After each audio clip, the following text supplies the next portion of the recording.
Thank you. You want to do the pledge? Yes, I know sir. that's your favorite thing.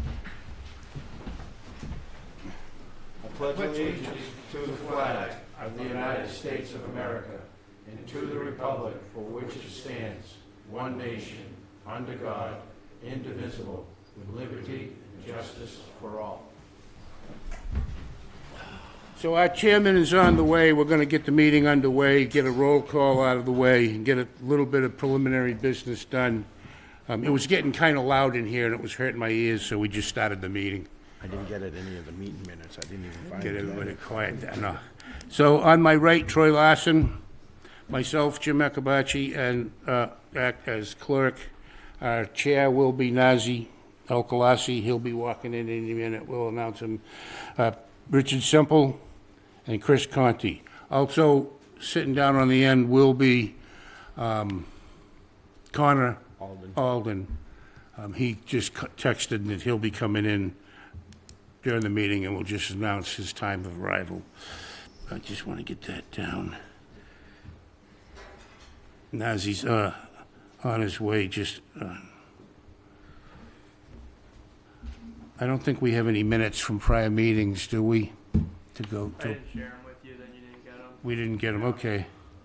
And...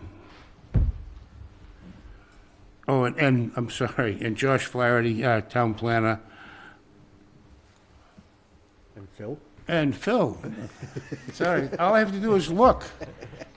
Phil Cadero's our peer review town, and the engineer that does our peer reviews. And I think that's it with formalities. And I forget who that is on the end, but he can, Connor, you can have his. That's Art the Clown. Art can go back in that back room if you don't mind, Connor, just, yeah. Otherwise, he'll get left behind. Thank you. Okay, so that's our roll call. Nobody absent. We had one minor change in our group since the last meeting. Sonia Raposo has moved, transitioned within the town hall. She's no longer affiliated with the ZBA or the planning board. She's up in accounting now. They put talent where it's best needed. And Josh is wearing an extra hat Just for a now. couple. But if anybody's looking for a job, $3.50 an hour and all the paper you can steal on the copy machine. Okay. Okay. So the first thing on the agenda is approval of meeting minutes. We don't have a copy, so we're going to table that, if that's okay with the board. Good with me. Okay, 176 Main Street. Is anybody here from 176 Main Street? Come on up, sir. You're looking for a sign-off? We'll let you say what you're looking for.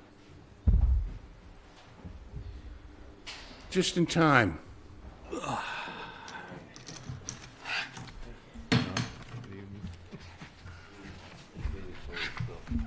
So I'll stop moving my lips, and Mr. El-Khalasi will be taking the chair from here. We're at... Sorry for being late. Oh, no problem, you're not. We're number 2, 176 Main Street. All right. Mr. Madden's just sitting down, he hasn't even uttered a word yet. All right, Mr. Madden, let's hear it. Okay, Bill Madden from GAF Engineering. I'm here on behalf of 176 Main Street. That's Warren QBC, whatever the 4 letters are. His son that's doing that, the arcade down Okay. on Main Street. We provided the town with an as-built upon completion of the project.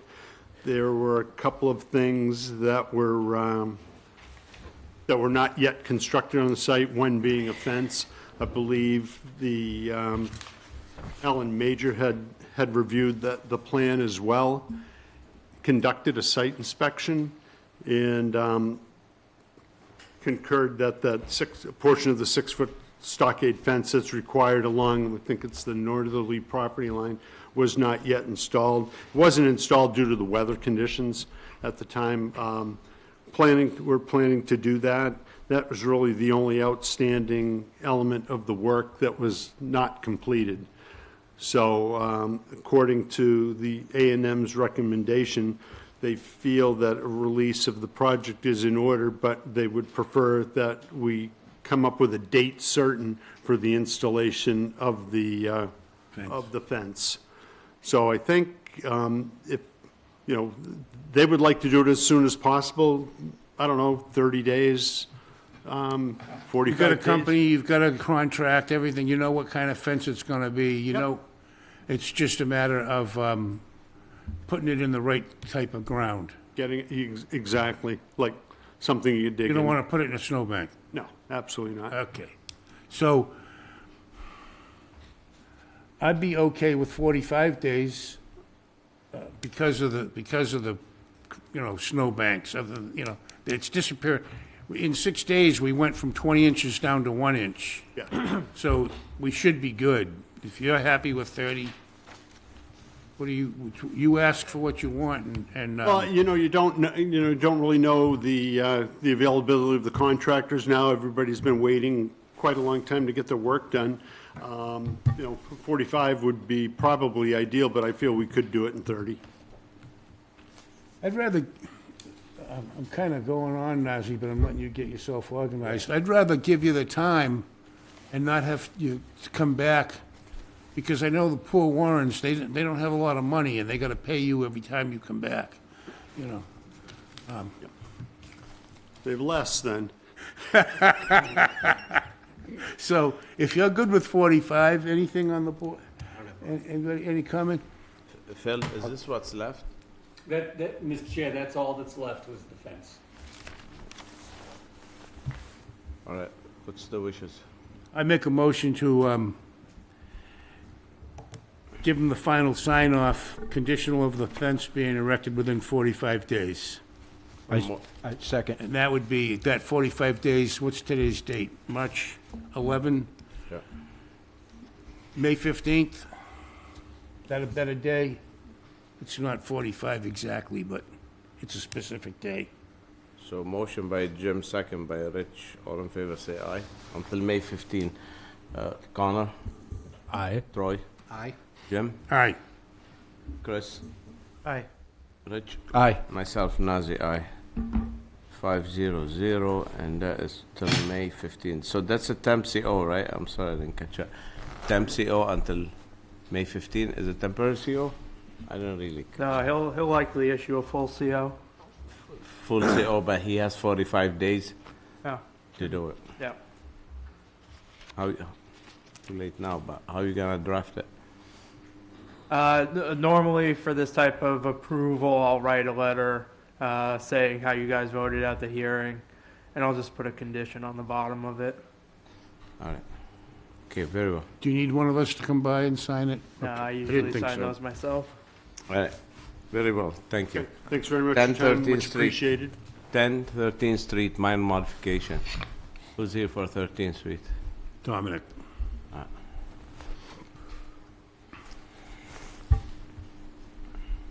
And this is, there's no folder on it, but this, Good evening. Good evening. State your name and address. Gave you a copy. State your name and address, both of you first. Yeah, thank you. Dominic Camerano, 22 West Boulevard. Howard Markley, 10 13th Street. All right, so what are you here for? Minor modification for what? Yes, If you see the wooden platform on the side, I'll show it to you.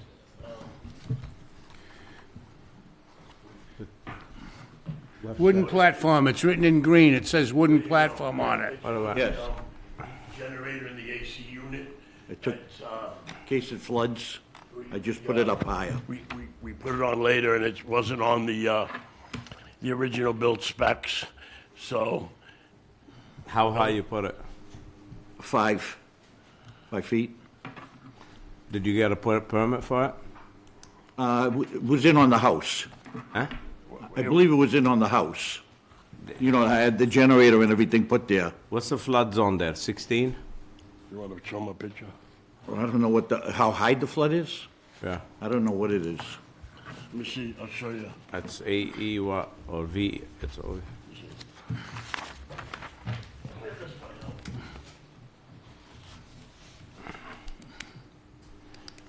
We only have one copy, I apologize.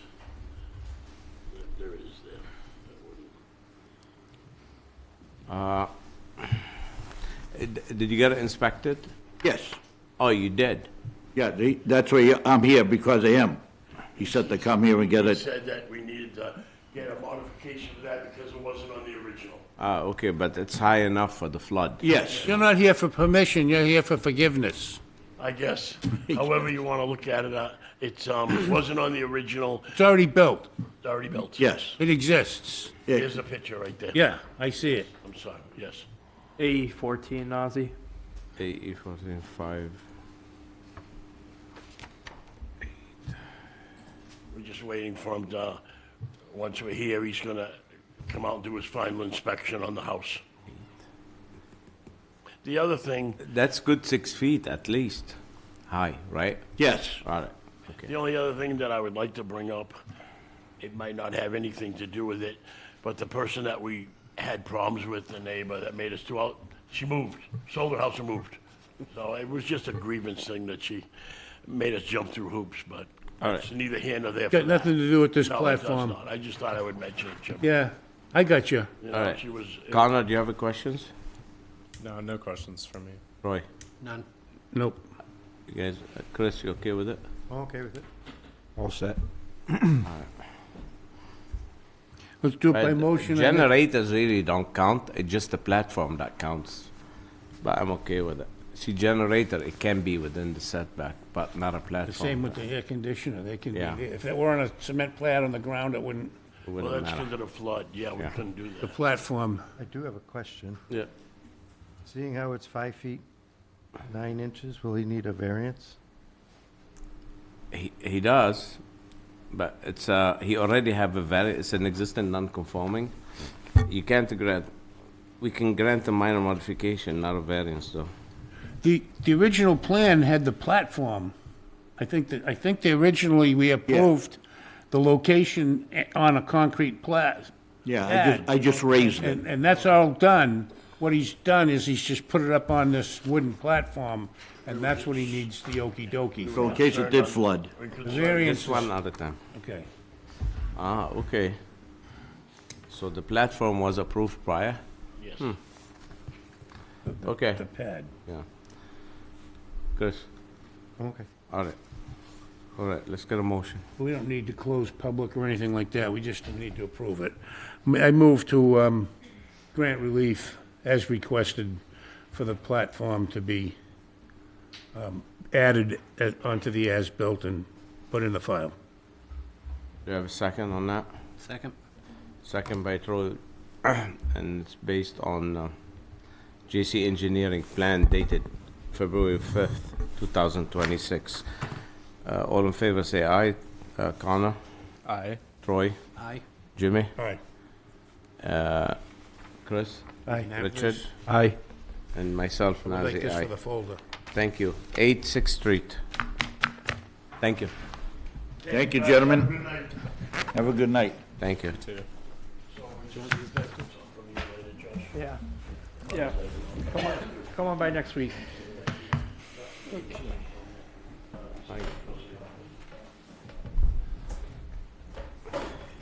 All right. You going? Good evening, Mr. Chairman. Peter Titlebaum, I'm the project attorney, 30 Oak Street, Wareham. With me is John Hollingsworth, he's the project manager. He's at 8 6th Street.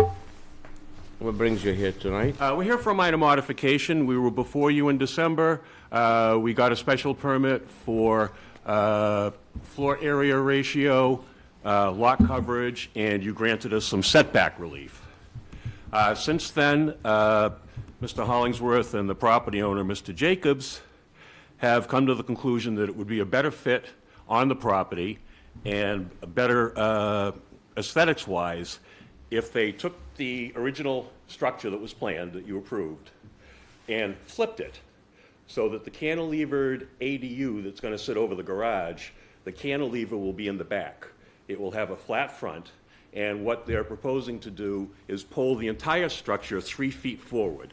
They're not looking to go any further back into the rear setback. They're not doing anything in the side setback. And the front setback is only 4 feet, and they've got 20 feet, to play with at least.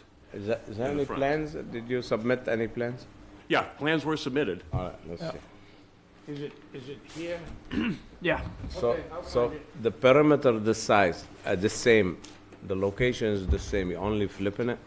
We're flipping it, and we're pulling the poured structure. The whole thing's going to be pulled 3 feet forward. The impact on the rear will be that the cantilevered portion will be at the same point as the rear would have been. But below that, the garage structure will be pulled away from the back fence. Oh, okay. We don't have a folder, but we've got So stuff. was that a variance granted for the back? You would granted a rear relief, because we weren't doing anything on the side, but you did give us rear setback relief. So we're not intruding further in there, we're actually pulling part of the building out of the relief. Yeah, you take the big one. But the cantilevering, it's still the same, what we give you Yeah, it'll be relief the for. same dimensions, it's just we're flipping the building. Yeah, send these down to those guys, please. So we believe aesthetically it'll look better from the front, and it actually pulls some of the structure away from the rear anyway. I often wondered, these guys always tell me that they're house flippers. Now I know what they were talking about.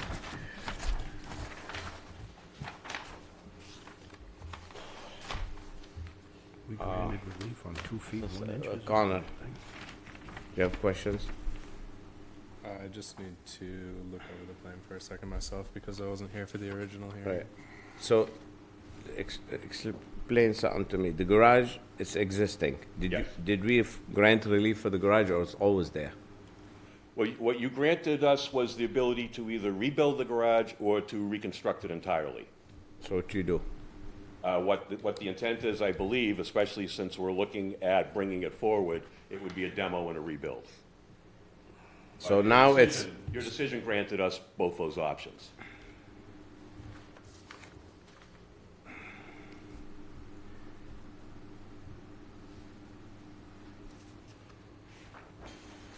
I was confused. I don't remember it.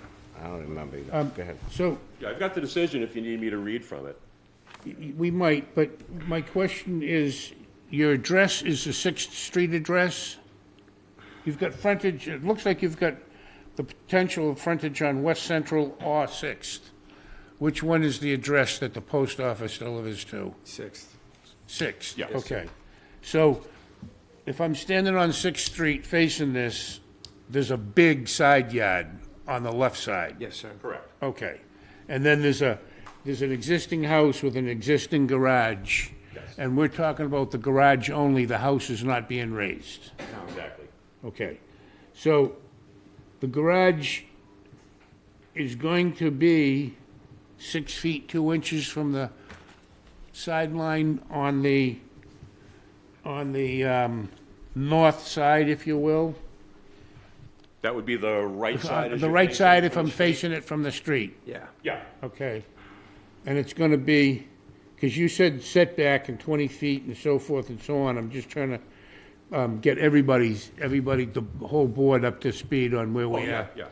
So, you're moving the building, this plan that we're looking at, is this where the building's, where you want it to be, or is this where you Yes, the plan got we permission? submitted, that's got the most recent date on it, which is, I think, So February. this is the flipped version, Yes. okay. And the stairs are on the back. They're going up the side. Basically, the Yeah, they're second going up the floor. back, yeah. The second floor is staying in the same I'm exact. calling it the back because I'm standing on 6th Street. Yes. Okay? Yeah. And they're not encroaching on the side, you've got your 6 feet, what's the side setback, the 10. 10, and so we gave you a variance to 6'2" down and 6'6", I believe. to 6 foot something. Yes. And so, and you want to move the whole garage now towards Sixth Street, 3 feet? Just the slab, just the bottom, we want to go forward so that it's cantilevered out the back instead of the front for aesthetics. It pulls it away from the building. We're keeping the same footprint on the second floor. That's not moving, so that's going to stay. And this plan shows the slab Yes, that shows the slab move forward 3 feet that we permitted or that you want? that we want. Okay, that's, you guys all with it now, following You it? have architecture plans? Yes, for the original project, yes. They haven't changed. But you're flipping the house. We're not flipping it, we're just sliding the lower level forward. The footprint is going to stay the same. The bathroom, everything that's on the plan staying identical. So you're just pushing the house back? We're just pushing it back so the cantilevered part is in the back in front of the front because it's a full shed dormer and it's just going to look disproportionate from the street. And there's a bathroom in the front. We're worried about the overhang, the cold and all that stuff, so we'll just keep it in the back if that's okay. Chris, what do you say? Chris? I was just looking at the original plans online. I think I'm okay with it. Richard? Yeah, I would like to have it. I don't have that luxury in front of me, but I guess if Chris is good with it, I'm going to take his word with it for it. It's kind of a little vague just having it dropped in our lap, just switched around. Be nice if we had it before and after and whatnot. But I'm good.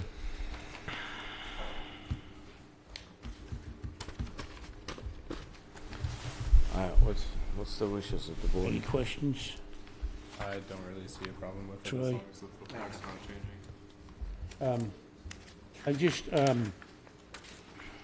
I don't think this was this advertised or anything, so there wouldn't be any, people from your neighborhood that would be impacted. I guess I'm okay with it. Let's make a motion. I move to grant relief for the requested, you're mirroring the plan basically on the second floor. Yes, sir, nothing's changing. Okay. I have a motion by Jim to grant relief, minor modification. Do I have a second? Second. Second by Troy. All in favor, say aye. Connor? Yes, aye. Troy? Aye. Jimmy? Aye. Chris? Aye. Rich? Aye. And myself, I guess. I'm gonna abstain because I really don't understand it, but you got it anyway. All right. Thank So- you. Are we gonna count Connor's vote? No, 401. 401. Thank you. Thank you, Wood. My brain fried from all that snow, but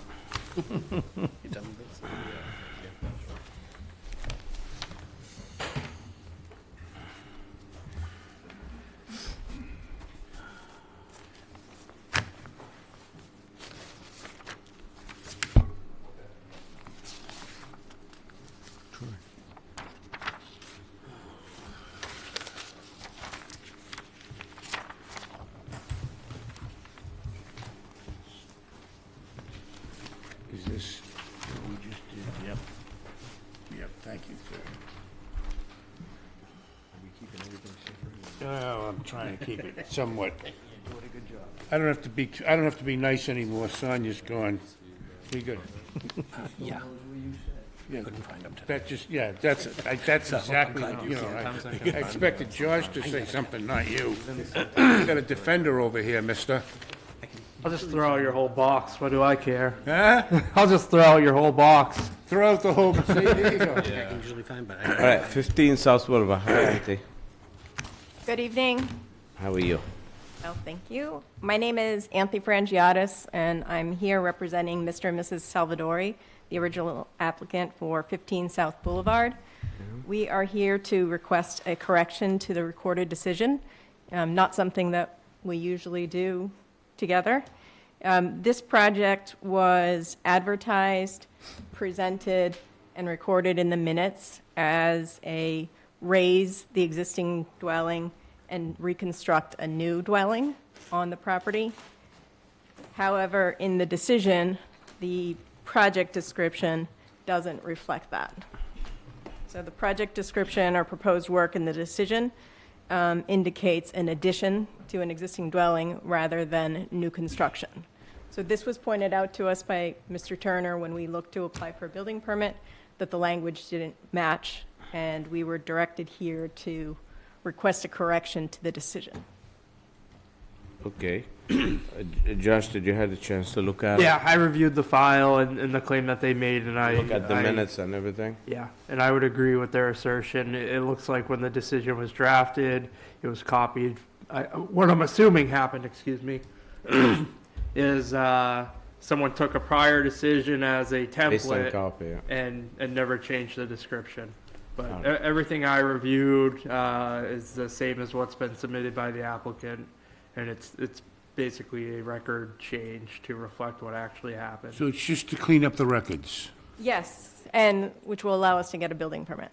Do you have a new decision drafted? You gonna draft new one? Yeah, I'll take care of it. All right, and we'll come by, sign it? Yep. All right. Let's, you guys good with that? You don't want forgiveness, you want permission? Permission. Thank you. Good, doing it All right. right. Let's move forward. That's, do we need to vote on that? or- Yes. Motion to approve the correction of the records. I have a motion to approve the correction records by Jim and to draft a new decision will be signed by the board. I second. Second by Rich. All in favor, say aye. Connor? Aye. Troy? Aye. Jimmy? Chris? Aye. Richard? Aye. Myself, Nazir, aye. Carries. Thank you. Thank you, Andy. Thank you. Have a good evening. Thank you. All right, continue public hearing, 45-25, 25-47, 17 Atlantic Ave LLC. And special permit and a variance, or whichever. Good evening, everyone. How My you name is doing? Jason Heyer with Bracken Engineering. On behalf of the applicant, 17 Atlantic Ave LLC, I'm here tonight to request a I'm here tonight to request a continuance to the March 25th. You just looking to continue? Yeah, just looking to continue to March. Is that the house all the way in the water? Yeah, all the way at the end of Atlantic Avenue, yeah. Okay. Yeah, we're going to be in front of Conservation next Yeah. week. So we're going to request the continuance to the 25th. Right. To the 25th? Yes. So moved. So we have a motion to continue 45-25 for 17 Atlantic Ave till March 25th. Do I have a second? Motion by Jim. Second. Second by Chris. All in favor, say aye. Connor? Aye. Troy? Aye. Jim? Aye. Chris? Aye. And myself, Nazi, aye. Let me ask you something. Yeah. Why there's no 45-25 and 25-49? Why there's two numbers for that thing? One's the new system and one's the old system. There you go. Okay. Which one is the new system? The zone dash 2549. All right. So that one goes by year first, application number. The old method was application number first, then year. All right. Mr. Chair, Yes. I didn't vote, so I'm I'm sorry. in favor. Yeah, I'm sorry.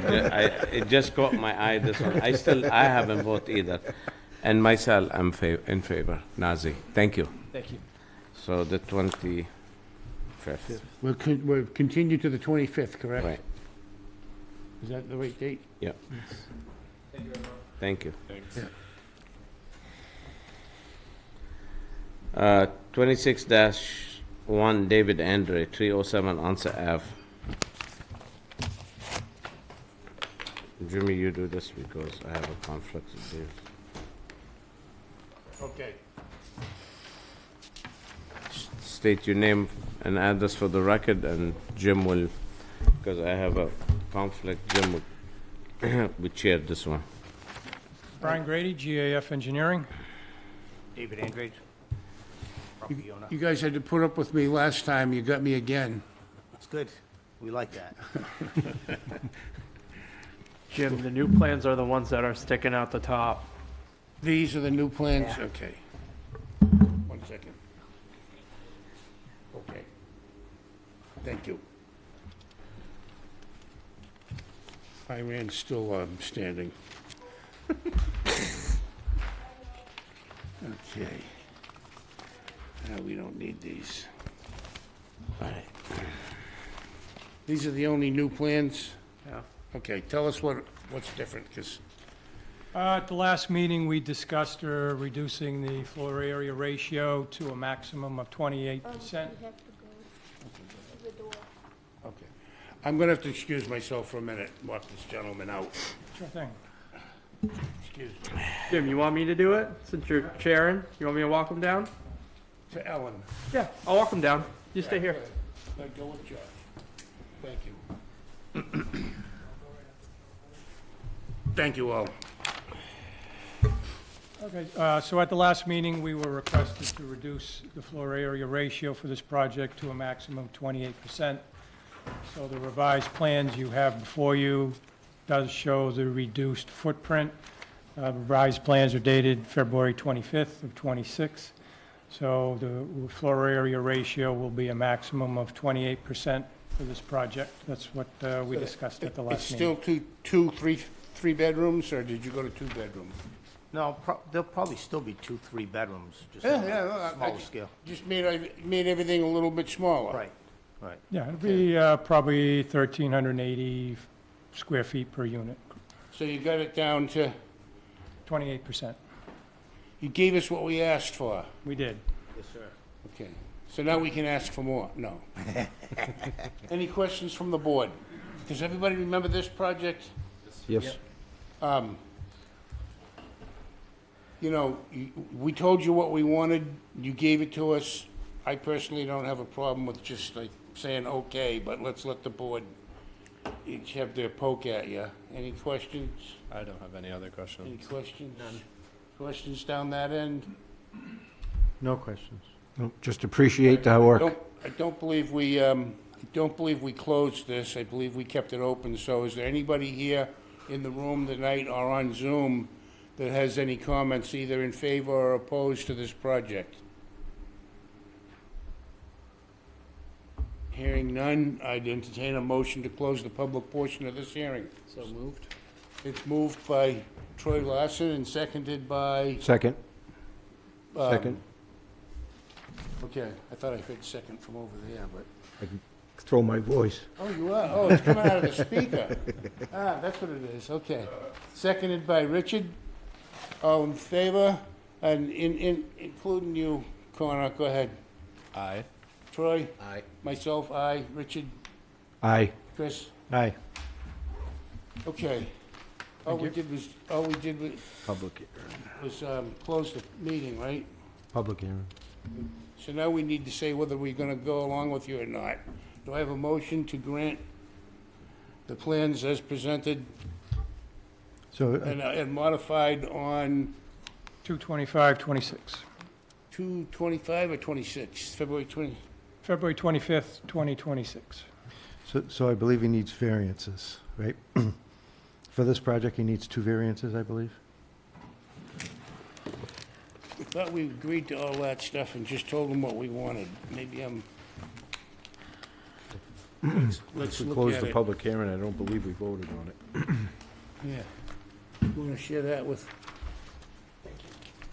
Well, floor area ratio, it's an undersized lot.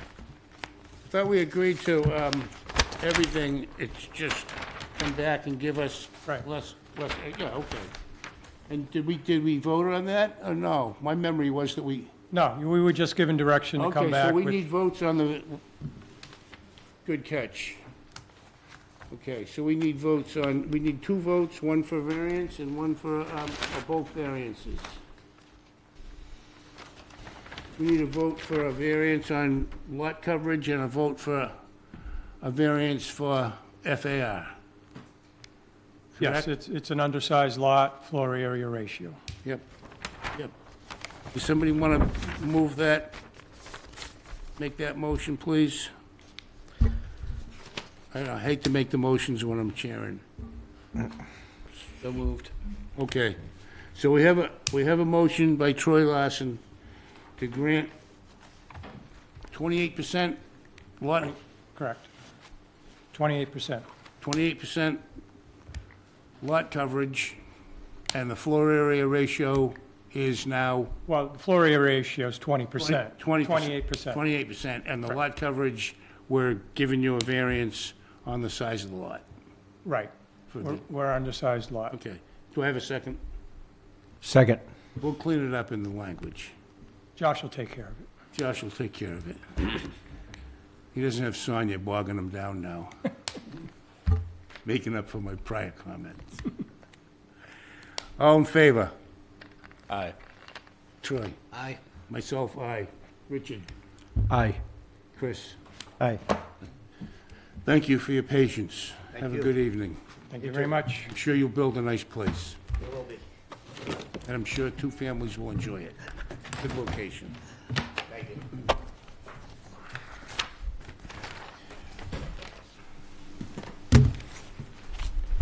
I want that plan back. Thank you. All right, 4 West Street, and it is 31-25, or 25-1 West Street, the comprehensive permit. What was that, 500? You granted? Yeah, 500 we granted. We gave him variances on FAR and lot size. Okay. All right, sir, name and address for the record. My name is Dean Harrison, 59 Lockwood Ave, Attleboro, Mass. 02703. I'm the housing consultant for the applicant. All right. Joe Webby, Webby Engineering? All right, so where'd we leave it last time? I guess we sent you with some work to do, right? Yes, for an update for the board and the audience. Since the last meeting, we've submitted to the town updated plans, lighting plan, landscaping plan, drainage calculations, pollution plans. That's about it.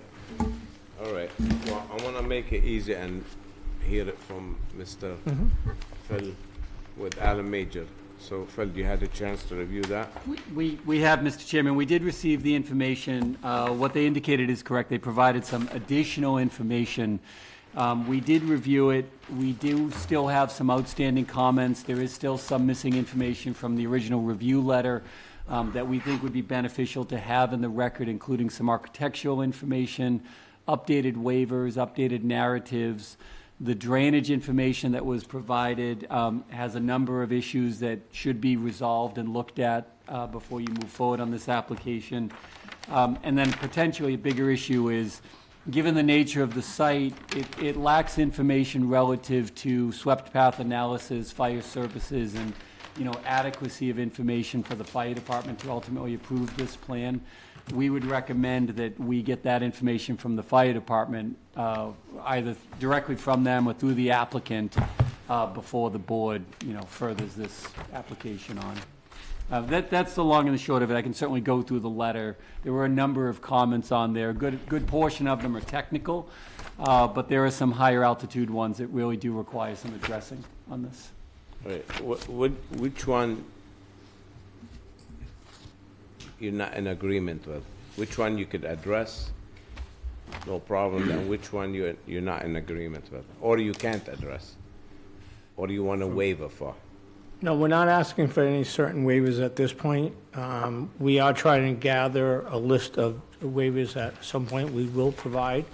We're just waiting to go back through the engineering process and make sure that we cover everything. Joe, is there anything specific you want to bring up regarding the engineer's report? Well, I haven't read the review letter, but basically, I think that this is... You haven't got the letter? I haven't seen the letter. Phil, you post that letter? The letter got issued on Monday, Mr. Chairman, so I don't know if the applicants received it through the department or not. We haven't seen the revised letter. So they can't talk about it yet. I mean- They're unable to, yeah. We You need need- time, you even need if we time, got the yeah. letter tonight, we obviously need time. We did submit the traffic study, so I'd like to ask through you to the your peer review, if he had a chance to review that, or are you gonna have a peer review other than him review the traffic report? My recommendation, you contact Mr. Cordero and talk back and forth.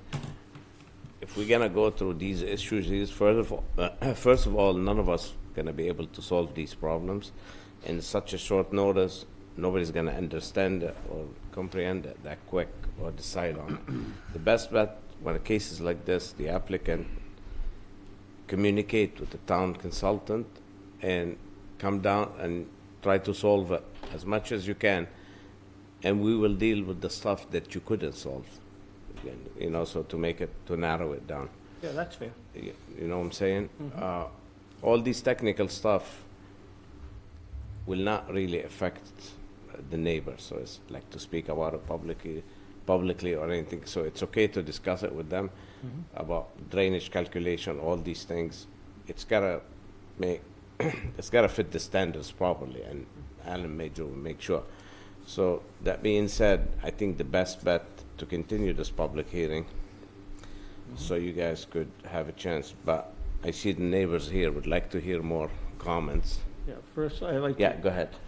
Thank you for that offer. I think that will be very productive, and we'll make sure That's that. probably the best thing to Yeah, do. we'll have that, we'll set that up so we can speak. And then, once again, if there's any comments to the traffic report, if we could get those too, we can also address them going forward. So you good? I'm good, thank you. All right. Who wants to speak in favor of this project first? In favor? I'm sure. Against? Who has comments from the neighbor against this project? Or comments? Yeah, Mr. Pies, want to come forward? Do you want to be heard? Yes. Grab this chair first, state your name. I want to put something up here. This is my tripod. Yeah, go ahead. Okay, but I thought you were, okay. I know, 1 second. Let him put That's a his- nice one. Got, you may have it, here are the shots. If you already have that. You got to say your name and who you are to a microphone before you get Yeah, too but let him put- wordy. Let me run it. Just, Yeah, go ahead. all right. Put your picture, Mr. Pies.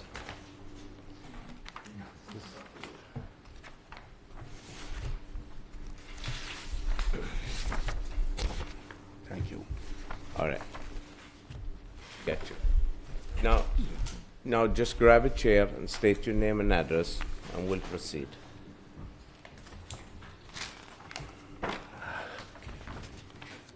Hi, my name is Sidney Pies, reside at 15 West Street.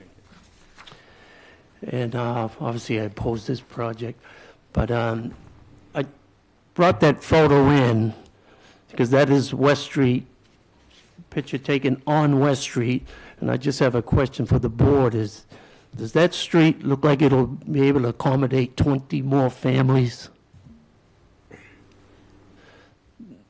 Do you think? You want my answer? Yes. Legally, yes. Emotionally, maybe not. Okay. You know, I mean, that road is there designed for over than 25 cars. But You'll get your chance. You'll Yeah. get your chance. How wide is that road, the pavement? What's that? What's the pavement width? What do you The mean? width of the pavement? Oh, it's probably 18 feet. You sure Well, it's not? there's a wheelchair, there's a lawnmower. You think a school bus or something, anything could come by there? Josh, do you know what size road there?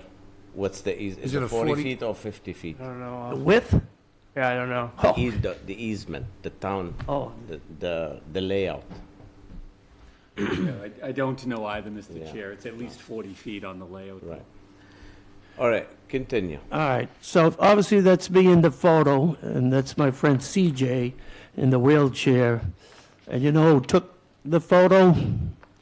His brother Sidney Singletary.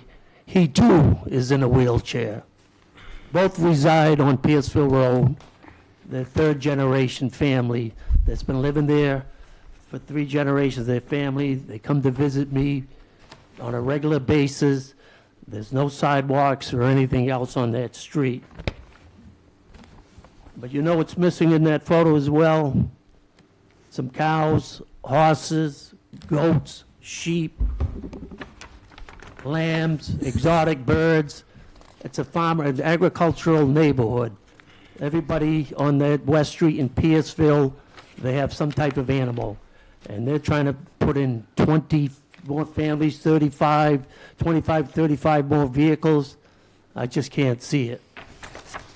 And I know they had I saw in the town hall records that they had I don't know if it was an AI-generated photo of the three buildings with the artificial, it looked all beautiful. I thought they would have it on display so I could compare and contrast the two photos, their photo of the three buildings with the nice grass and everything else. The only thing that was missing in their photos that I saw was the 25 or 35 cars in the parking lot. The photo they're going to prepare to show you guys at some point, but I'd like to see it with all the vehicles, all the children, the dumpsters that is required to accommodate 20 families, the fence with the aerial shot that I sent you, see how close that active railroad track is.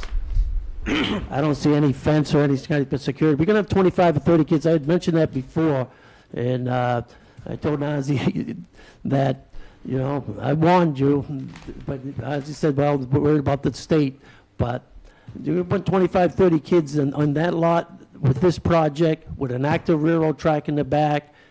Kids are going to be kids, and if God forbid somebody's child gets killed back there, there's going to be a big lawsuit for the town of Wareham.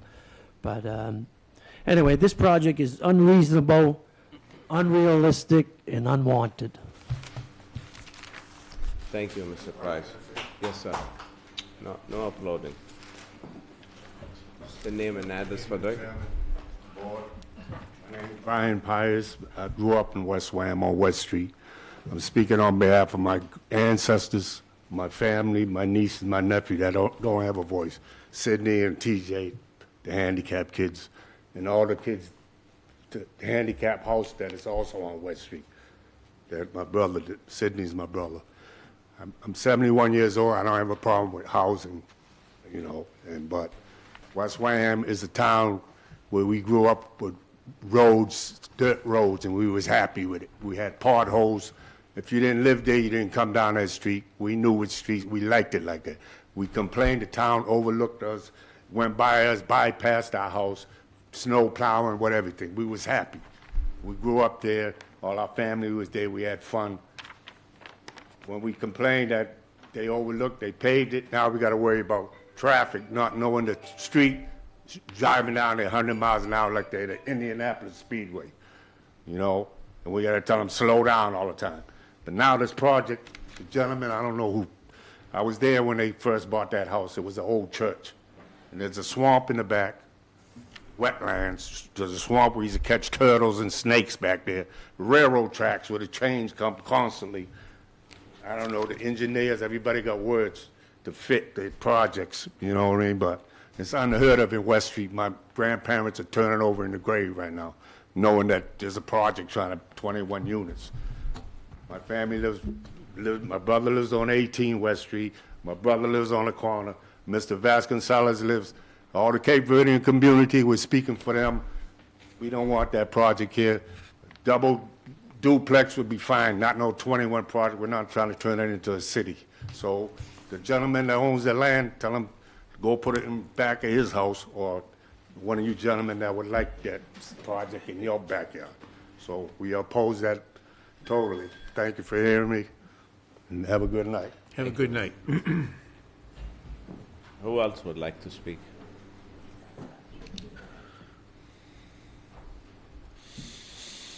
Elizabeth Roney, 946 Main Street, West Wareham. So I just wanted to speak a little more freely this time. I have a couple questions, but I do feel that the community is asking what value does the quality of life have for that neighborhood? You said legally this property has grounds for being built. morally and ethically, you know, you only get one crop of houses. Once these units go up, it's over. Remediation for things that are being affected, like traffic, school buses, the fire department, you know, EMS. Once those problems happen, it's too late because the buildings have already been built. So then you're just really chasing your tail. I do have a question, though, for the applicant. Are they willing to compromise or negotiate the size of their unit being built, or do they feel firm in their decision to? That's a good question. Because I think that we need to shift gears here. I do feel that based on being grandfathered in, if this does go to the state, I think we know what's probably going to happen. So I think that the community needs to shift gears and think about compromise here with the builders and come to some sort of reasonable agreement. But I don't know if the applicants are open and willing to have that conversation. All right. I have to say you're very logic with your comments, and that's what it should be about. Unfortunately, of course, 40Bs, you can't talk about EMS, you can't talk about police, you can't talk about traffic, you can't talk about schools, you can't talk about services, sewer, water, all these things. It becomes it'll be called discrimination if we discuss these matters. So you can say, oh, where the kid's gonna go, how EMS gonna make it, all this. You're just gonna try to negotiate, like you said. I originally asked the applicant, I mean, this place will look great with 6 units. If we could grant them 6 units and make them happy, and just a variance. I'll be willing to give a variance without a 40B, so they could do what they want. But I don't know where they stand with this. And they're not here tonight? They're right there. He's the person you talk to. The gentleman sitting here, Elizabeth. Sitting right to your right, ma'am. He These speaks are- on their behalf. They're speaking on the behalf. He's their On the behalf, attorney, okay. in fact. Because it's a husband and wife, correct? Well, It's he's a man the- and a woman. I've only seen them once, I'm Right, he's assuming. the gentleman who I see. speaks on their behalf. Yep. What do you think your client would think about, feel about that? I'd like to hear all the comments from the neighborhood tonight, and then I'll have some Okay. comments at the end. All right, very good. Good, Elizabeth? One more question. It was discussed that the fire department, something needed to be checked with the fire department, and what was that being asked? Well, I'm sure. A survey? Maybe a model for the water, maybe that the traffic inside there Yes. for the fire. So what we've asked for is the swept path analysis. It's how Swept the path. fire truck would maneuver around the property. And there's some ability for the fire department to approve it if they can get in and back out a certain distance. But the fire department will write a letter to that regard. So the purpose of the letter is to 1 illustrate. second. Guys, you gotta be quiet for the applicant, because You guys here. want to have a conversation, Yeah, have it just take it outside. outside, because we can't hear, and you're interrupting the lady there. Go ahead. So the purpose of the letter is to illustrate maneuverability, Right. safety, any safety issues. Of course. I mean, So if they can't. how does that align? I mean, maybe you can't answer this, but Right. I see If where you're the- going to. If the fire truck can't have a clear path to go, Mm-hmm. it will kill the project. Well, You I'm know? asking because you mentioned discrimination. No, you can't say it's a pressure on the fire department, but it doesn't mean you break the code or the building code or safety codes. Mm-hmm. Do you understand? But you can't say, oh, the fire department don't have enough people to go for a fire. We short-handed at the fire department, we EMS. You can't say this, but it doesn't mean you can break the rules. So if the truck gotta get there, the fire department gotta be happy with the swept for the truck. So just to be clear, if the fire truck or the engines or any other. Can't make it. If they No, it's can't not make good. it, it's, It won't go. So that's, Even the that's state an will not allow important, it. that's going to be an important Of course. survey, as well as. Right. And what is, just because I'm new here, the traffic, what is that, the traffic survey that's being done?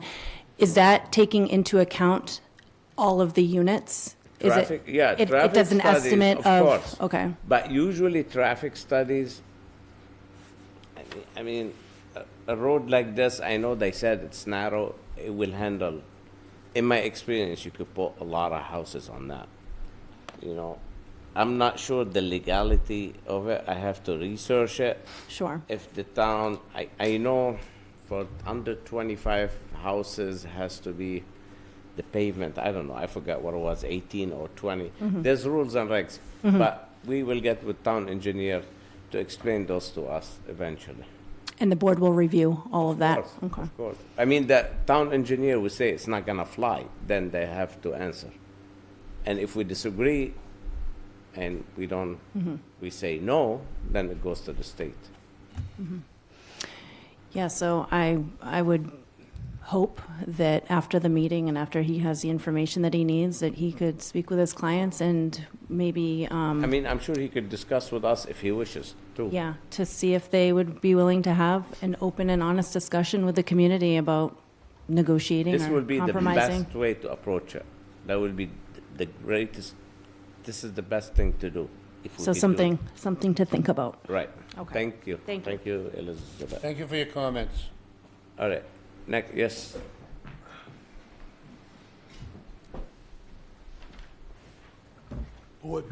John Nyman, 1082 Main Street, West Wareham. So from what I familiarized myself with, this is Ray Tavaz's old property that abuts the tracks. So those tracks are getting a lot more use now, and they're also, the train's talking about doing more work there. That place is jammed right up against the tracks and the swamp.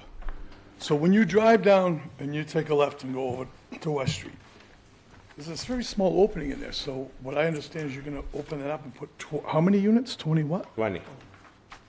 I don't even know how you get 6 in there. John, you gotta talk to Oh, us. I'm You sorry. can't I don't even know how you get 6 in there, because I look at it, and so I guess my main concerns would be the safety with the tracks, how much light is there, and isn't there a lot of conservation land in there too? The That would be town owns? conservation, not us. Okay. Eventually, they have to So go. is it cluster development, 40B, you're allowed to do everything when you jam houses in like that to meet the 40B? Basically, yeah. So that has to do, drainage doesn't matter? Yes, Water- it does. Drainage does matter. Water It has table. to meet. Water table's huge there. Once the dam gets brought back, those basins are gonna be swimming pools. That becomes building code. That's not us. So what I'm trying to understand is I know people are trying to get ahead here and you come in with something extraordinary like 20 units, hoping to push jam 6 in there. And I don't even see 6 fitting in there myself, but that's just me. And Exactly. also, I live right behind there, abutting those tracks on the other side. And I thought for sure it would never even get to this point. But that's just gonna lighten that whole place up, like, it's gonna be like Walmart down there now. It's not even gonna be like, and also, and I don't see how that ground will be stable enough to carry all that, what they're talking about doing, unless they pull out and bring it in. And what happens when the state decides to take over that land and put in more track? Because that's jammed right up against the track. Isn't that eminent domain, I guess? So what I'm trying to say is that I don't see how that little piece would hold that. And the traffic scares the heck out of me too, because right now we get unbelievable amounts of traffic when they come up over that little bridge and bang a right. So, and as far as it being a 40 or 50-foot road, I don't see that on that corner. Maybe some parts are very wide on that road that have been widened, but yeah, I see it's more agricultural than anything. We will get the answer how wide the road is, but I don't know in 40B. I'm not sure. I gotta research it. So 40B can just like, they could probably go higher than the height restriction. They can do whatever they want, safety, whatever. Well, there was one 5 acres. They put 180 units in 5 acres. Just do what Susan tried to do, bring the trailer parks in. Unfortunately, that's how it is. We'll be all set. All right, thank you for your time. Thank you, Mr. Naim. Thank Thank you. you. Thank Who you for else your would like to comments. speak? Mr. Chairman, real quick, Yeah. West Street is a 35-foot layout, 35 layout. just to confirm it. All right, the only thing, and we need to know, what's the pavement layout? Do you know there, Mr. Webber? You don't? I don't know it right now, no. the pavement width, I think you're asking. Right. This is something we gotta check if 40B has any relief from the width of the road. So West Street is a town-accepted layout, so there's no prohibitions for traffic to go down that road. What would be important, as I mentioned, the fire department's review of adequacy of way to make sure they can get into the site and service not only the existing residents on West, but also these potential 20 units. So if that road is determined inadequate for them to access it, then you've got a public safety issue. Right. Which is a concern for a 40B project. Right. Public safety, it becomes a problem. Josh, can you check on if 40B have a jurisdiction over the width of the pavement on the road? All right. Anything else, Phil? No, sir. All right. Anyone else wants to comment? Can I just Yes. make a comment Go ahead. on regarding the 40B and the road width? The Housing Appeals Committee has many case decisions on various subject matter. One particularly is called Hilltop Preserve versus the town of Walpole, which was done on Route 1, basically a quarter mile up from Gillette Stadium. Basically, the HAC had determined the town kind of tried to argue that the road width, it was a one-way, had a divided highway, and that was a safety issue. The HAC said, no, it's not. HAC also ruled on, once again, fire protection, access to the highways and such.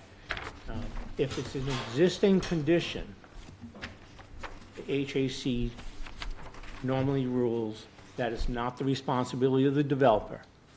If it's an existing condition in the town is responsible for that condition.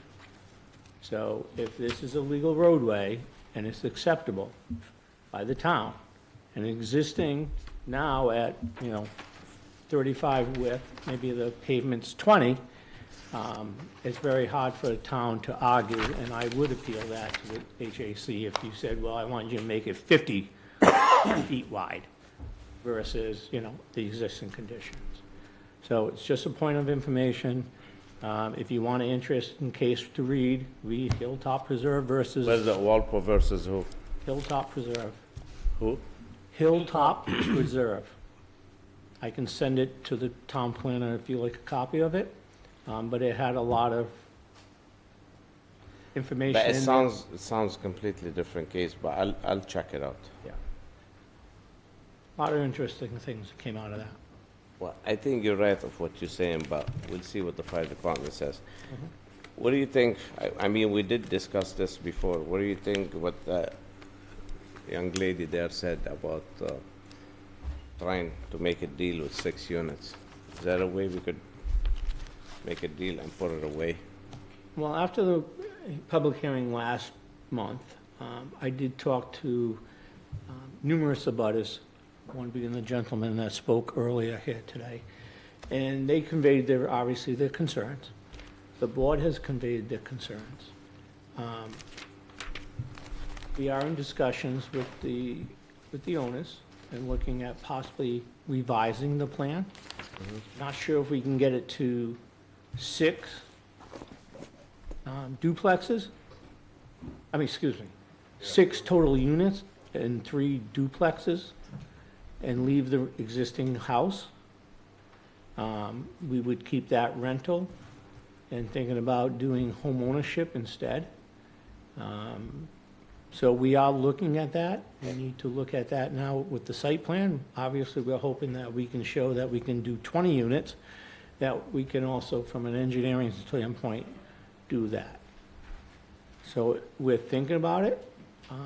I'd like an opportunity to talk further with the town planner on what we're thinking, and if we would want to do it through a comprehensive permit, because that's just how we started, and we want to continue with this process. You would get 2 affordable units counting towards your 10%. Well, the 2 rental units would count automatically, and then 1 unit from the the homeownership would have to be affordable. If you do how many units? We're doing 6 new townhouse for sale and keep the existing 2 rentals. One of those have to be affordable. You can't put one, So 6 total, 3 buildings. 8 total. I know, but the new building, 3 building, 3 duplexes, correct, and you leave the house. and we leave the house. I think this is good approach.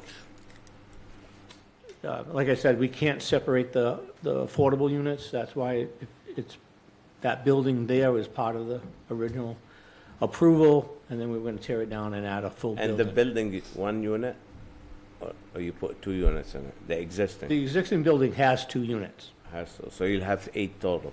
8 total units, yeah. 6 ownership and 2 rentals. You will sell the 6. Yes, just first, well, Yeah. one would be to affordable homeowner at Who 80%. the owner will keep and rent. The rental will be kept under the current ownership. Obviously, it's gonna be cleaned up. We all know it's gonna have different management company. You know, obviously, you The know, 6, how many affordable? You'll have to sell 2 affordable. 1. 25%, no? Yeah, but you look at the total of 8. Right, so So 8, we're doing 2, 1, yeah, yeah. 1 and 1, I get 1 you. and 1. Yeah, you have to have it. Yeah. If you have a mixed development, you can't just put all in one and Yeah. not the other. I think this is a very good approach. And for the neighbors, if they sell in the 6, just so you know, now you have homeowners. I'm not saying about tenant anything, but they usually care more for the property than a tenant. Then you'll get to know them.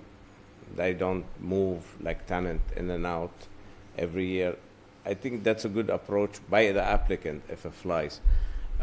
Maybe you guys could talk outside more about it when you leave, but I think that's a good deal for the neighborhood if you guys happy can live with it. We are working up, you know, obviously, we have to have a new design for the. Definitely.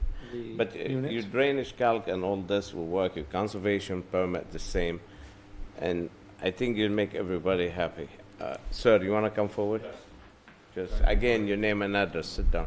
Ryan Pires, 18 West Street, West Wareham. Well, I can understand this gentleman. I'm sure he knows all the tricks and trades, you know what I mean? They're talking 6 and 5 and 4 and homeowners and all that. They're trying to get it in there just in case they get opposition. We already know that. So, once you agree to that, but we're strictly opposed to even 6. You know, they got old church, there's 2 families in there. Yeah. I don't know, it's still gonna be the same. You're trying to cut corners, it's all gonna be the same. He's trying to give you something sugar-coated. I mean, you don't Trying have to. sugarcoat it, but by law or whatever. If we have to go to the governor's, to the state house, wherever, we're gonna do that. So, wherever Well- you wanna talk to the board, like, you know, like, Listen, we're let gonna me- put let 6 me- here, we're gonna Time do. out, time out. I know, but I'm done just saying, here. I know. Your heartbeat's going high. I know, we're trying all I the, understand you're upset. okay, nah, I'm This upset, I'm gentleman- speaking for the people, I you know know, what I mean? I That know. don't, if you're saying, we're going to a compromise. There's really no compromise. Either be happy with what you got there and take your little rent from the 2 properties you have. You know, the engineer comes in there, the bridge can't hold all that traffic. That bridge is ready to fall down as it is. You know what I mean? So, and the swamp and the railroad track, so, you know, it don't make no sense, really. It don't make no sense for you and neighbors, it but don't- it makes sense for that lives you there, and people it that doesn't live make sense. there. But for the law, Yeah, the to laws make and the money. bylaws, it doesn't. Make money to make. Everybody's out for the to make. homeowners, you know what I mean? All right, we're not gonna argue this, We're not man. gonna Listen, argue, we're listen. disputing it. Time out. Okay, Time out. All This right. gentleman doing his job. I understand. They're willing to work for us. At the end, the board Yeah. will decide, and whoever's agreed with the decision can appeal, whether him or you. But I'm gonna tell you right now, Yeah. if they come with this approach and that the Mrs. Elizabeth, I forget your last name, what Elizabeth said, this is the best thing will happen for the neighbors. Yeah, All where right? does she live in the neighborhood? I don't know, but she know. could I know. she could talk. Excuse me? All right, okay, thank right. you. Thank you for your time. Thank you. All right. So, questions. yeah, On this potential or feasible alteration to the plan from 20 down to 8, which is, I agree, is a significant adjustment, shows compromise, demonstrates 6 for sale, 2 to be retained in ownership. They're going to be sold as condos, as condexes, as duplexes. Do you know the form of ownership? Will it be a condominium? Will it be a condex? Will it be a duplex? Yeah, they're duplexes. The financials, the legal structure of the property would be a condominium. Condominium ownership versus of a the 6 home- units? Yes, instead of And home owned. so would there be proposed professional management of all 8 units, the 6 condos? Because they're gonna have common area, common street, common paving, common septic, when you have a condo, the only thing you own is the sheet rocking in, everything, until it's time to replace it, and then you own that too. But, Yes, we've done numerous of these, well, I personally have. yeah, so it would be professionally managed? Yes. Both the apartments and the condos for snow plowing and landscaping and all that trash and that's all part of the, you didn't propose it, it's a pregnant thought. Yes, what it, normally on these types of developments, when you do a Yeah. single-family component, we would do a land condo, because it has to be two different, for the condominium, the units own the land, So basically. you'd put the 6 units on one deed, and then you'd put the 2 apartments on another deed, and then you'd put them under one common management? That Yeah, they'd be- feasibly. Yeah, yeah. We're talking all feasibility here, we're not talking. No, we you would said. provide I'm as not gonna part say of- you said. Right, if we go this route and it is accepted, we would, as a condition, I would assume that you would you want to review the condominium documents before the building permits were. And yes, in there would be, once the units are sold, the condo board still has to follow. So we'll come up with the condo docs now, and they're gonna have to have, landscapers and blah, blah, blah, and this, any drainage. I understand, and I understand what you just said, and I would simply say neither for or against. I don't see the benefit of separating it into 2 separate deeds. If you're gonna make a master deed for 6 condos, make a master deed for 8, retain ownership of 2, rent them as long as you want, and then anytime you feel like it, you can sell them because they're already condoed. Yeah. But that's, one guy says potato and the other guy says potato. I mean, I'm not, it's not part of my, it's just a thought. No, but I guess what I'm saying. Just thinking out loud. We have to do everything legally to make sure those condominium units can be sold, for the Yeah. buyers, So the guy yes. right now says it would be nice to have 2 rental incomes and let those, after I sell those 6 condos, I'll end that thing and I'll have, and then 20 years from now or 30 years from now, he's looking at retirement and, managing them things from Georgia ain't gonna seem like a good idea and he might wanna sell them, all right, I hate to cut everybody, That's all but right, I'm done. we have a long night tonight. You think in the next hearing you'll have an answer for us? I think we'll have better guidance. I'd Okay. like to continue to have our engineer meet with your engineer. Yeah. On what we got in front of them. If we can get a site plan prior to the next hearing, we obviously will share that with you all. But, we're trying to get that done. Okay. When do you wanna come back? Mr. Chair, I have one individual online who'd like to speak. Good. Sure, An online public. go ahead. Yes, Mr. Manise. Jim Manise, Cranberry Highway. A quick question, is that, you proposing 8 with 10% affordable or 25% affordable? It's One proposing or 25. 1 or 2? 25. The 40B has to be 25. There's no 10. Well, I think there's a difference between sale and rental, No, there's no but if difference. 25%, great. I think it's a compromise.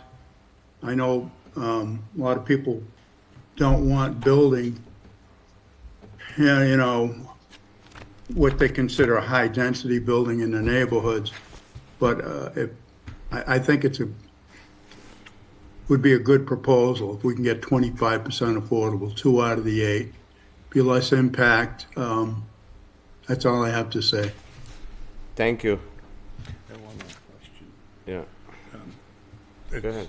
Through the chair and to our planner, I know we've now hit the honey hole, we under the 10%, and this is snuck in right under the, you know, as we're doing it.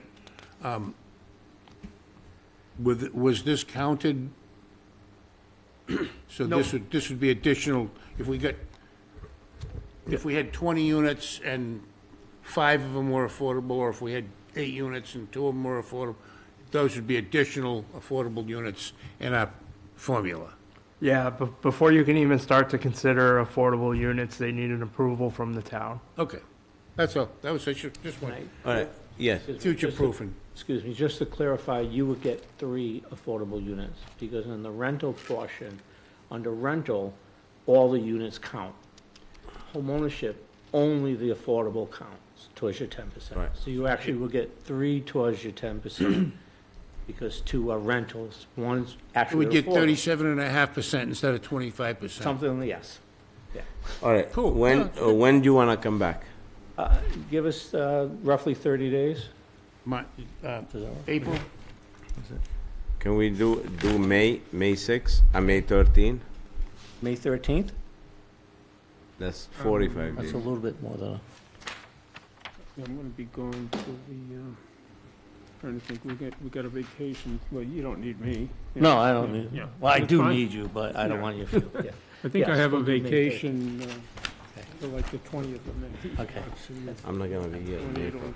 Well, great. So our chair's not going to be here in April, and May would be the pleasure of the board, if Yeah, that, May's fine. and that gives you, All right, so let's get a motion to continue till May 13.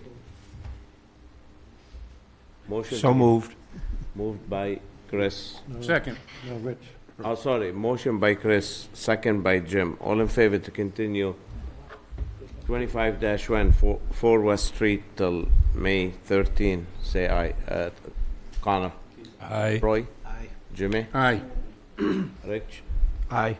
Chris? Aye. And myself, Nazi, aye. So everybody's here. Again, you won't get notices, so Thank you. thank you very much. All right, we're gonna move to the public hearings, 26-4, 3042 Cranberry Highway. A use variance, 3042 Cranberry Highway.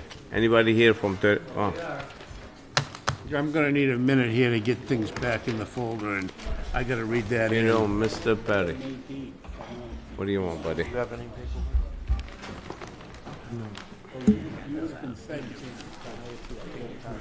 Okay, yeah, I'll make it take my time.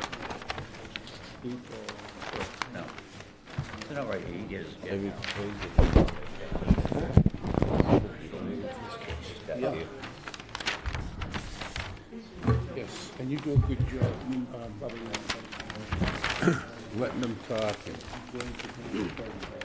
Mr. Chair, Yeah. before we move off of West Street real quick, we're just doing some, the timing of the application. You guys are supposed to make a decision in a certain amount of time. We're just over here discussing that.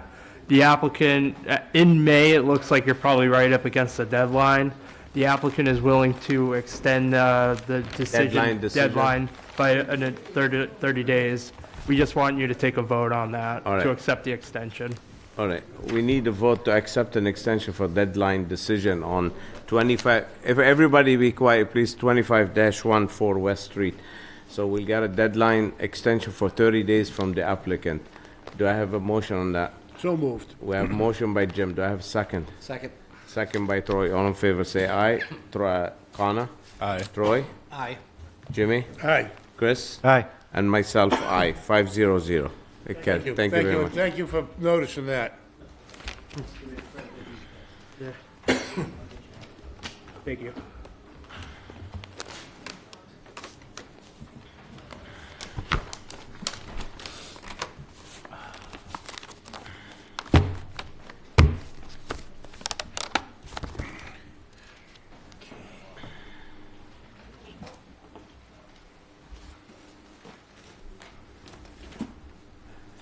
See all these folders?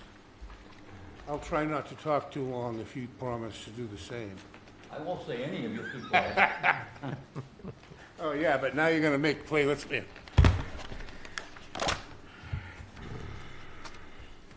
If I get the right one, this has got like a Lockwood folder. Are you for Lockwood? No.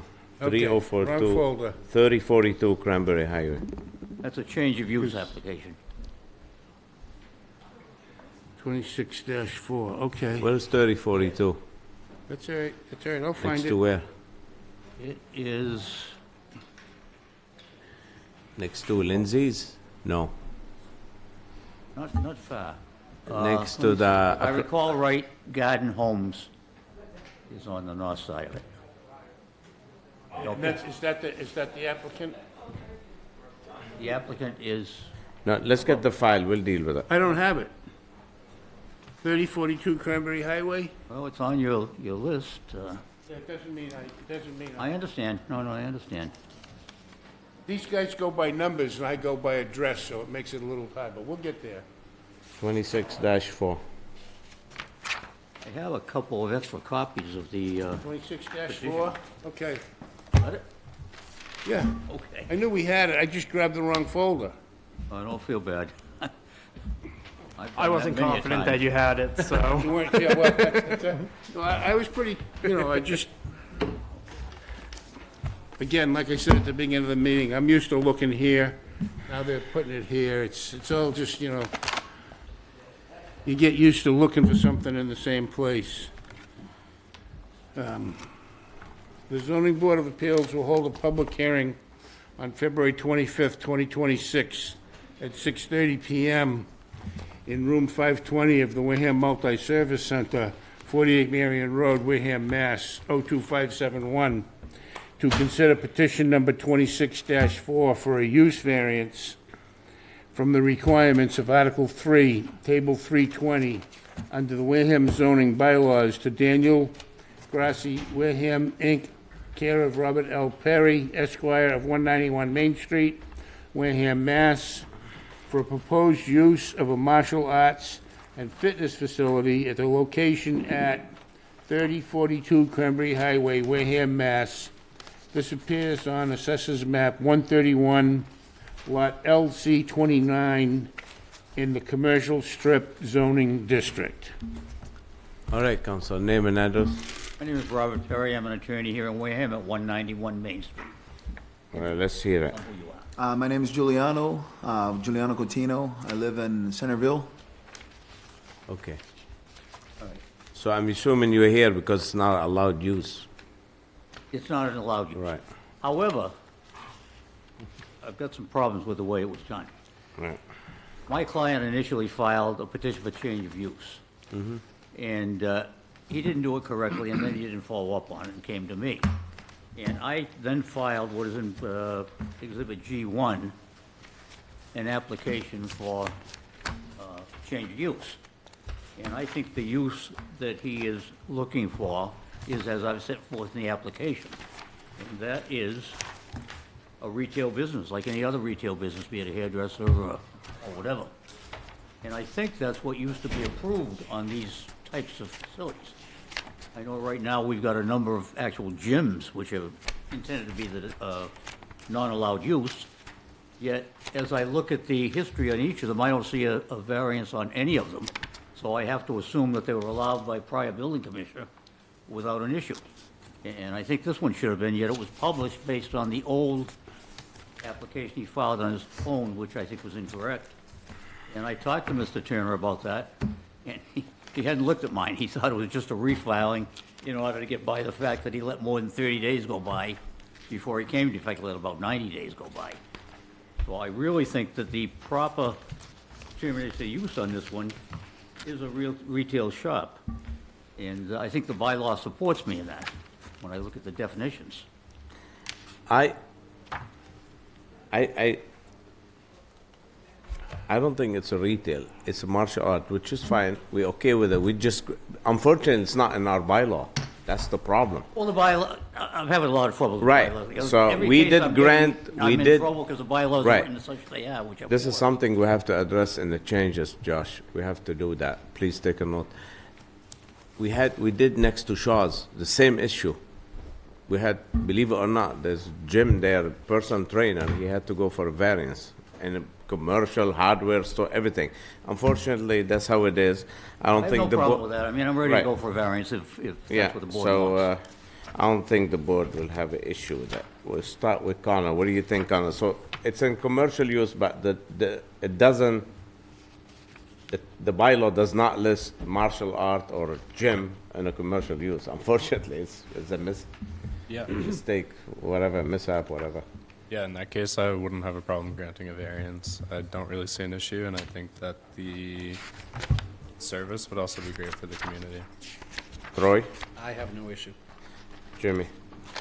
I have no issues. I will be looking to vote in the affirmative for this use. I just want to get it into the record for anybody on Zoom or in the room or who might be saying some 330-something Cranberry Highway, next to Cartland, Yeah. formerly the Electric Circus. That one isn't, that one's up the road a substantial distance. That used to be It was a pet a store. pet shop, yes. It's a pet store, yeah. Yes, it was a pet store, and after that, for a short time, it was a tattoo parlor. However, we had to get rid of them It because was they a didn't come before restaurant, it you was a guys to pizza change the place use, once. which was Right. their responsibility. But it is next to the cart place, the Cartland. Just trying to put it in, Well, it's 4 buildings up, I think. Okay, no Yeah. problem. Yes. Close enough. We know what it Same is. area. family pet. Pardon me? Used to be family pet. Yes, exactly. I'd like to go back with Mr. Akshabakshy. I spent a lot of quarters in the electric service back in the day. Yeah. The very next property is Garden Home something, I don't know. Yes, exactly, that's what I said. To the north is Garden Homes. I How don't do know you which feel one. about it, Rich? I'm good. It's one of them. Chris, how do you feel about it? I'm good. I believe we have another karate place, I think, down the street. Yeah. I'm fine. Right Yep. now. Anyone for the public want to speak in favor or against this matter? Okay, we hear none. Do you want to, anything, Counselor, before we close? Not unless you wish to hear on my reasons that I think it is entitled to a variance. We think it is too, so, and we have a long night, so unless you want to Oh, I state them. understand. No, I've got it all in my letter. I'm more than I happy read to it. rest upon my I read letter. it. I totally understanding. Let's move to close. We've got a long night here. Yeah, okay, make a motion to close the public portion of this hearing. Do I have a second? Second. Second by Chris. All in favor, say aye. Connor? Aye. Troy? Aye. Jimmy? Aye. Chris? Aye. Rich? Aye. And myself, aye. Wishes on the I make a variance. motion to grant relief in the form of a variance, and what are you looking for, a change of use variance? Yes, it's strictly And the- change of use And the variance, use that's all would we be need. as a fitness slash, what do you do? Karate. Karate, Brazilian Martial Jiu-Jitsu. art. martial arts? Yeah. A Brazilian martial Jiu-Jitsu. arts fitness facility? Any use related thereto? All right, so we Subject have to a standard motion by conditions. Jim and Patty, just for the record, add the meet statutory requirement of 48, section 10. Do I have a second on that? Second. Second by Chris. All in favor, say aye. Connor? Aye. Troy? Aye. Jimmy? Aye. Chris? Aye. Rich? Aye. And myself, aye. It carries. Thank you. Thank you very much, Thank you, gentlemen. guys. Connor, good to finally meet you. Happy to All be right. on the board. 26-5, 2 East Boulevard. Is that yours? It's not mine, the other guy must Oh, have. Mine thank is in my pocket. It is my pen though. Yeah, he's fine. He'll be back, I'm sure. Thank you, sir. Mr. Pies Dash forgot 5? his- Mr. Pies forgot his tripod in this picture. And one guy forgot his phone. That's all right, that's a nice tripod, I'll take it. Oh, it looked a little crooked. But it's not as good, Could have been user, It was user error. not as good as a 747. Well, you tell me what I can do with it? Is that what you want it opened or closed? Oh, fully extended? Oh, geez, here we go. Oh, boy. Yep, see what holes you dig.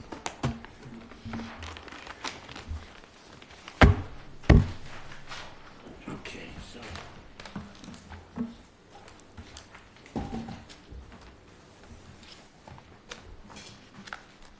I got 26-6 here. What's this one? I don't, still don't see. What do you want? East Boulevard. East Boulevard, 26-5.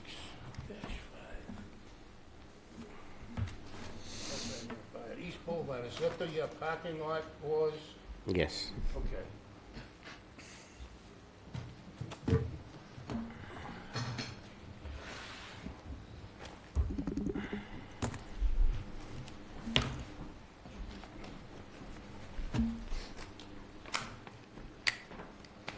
Is it new or is it continued?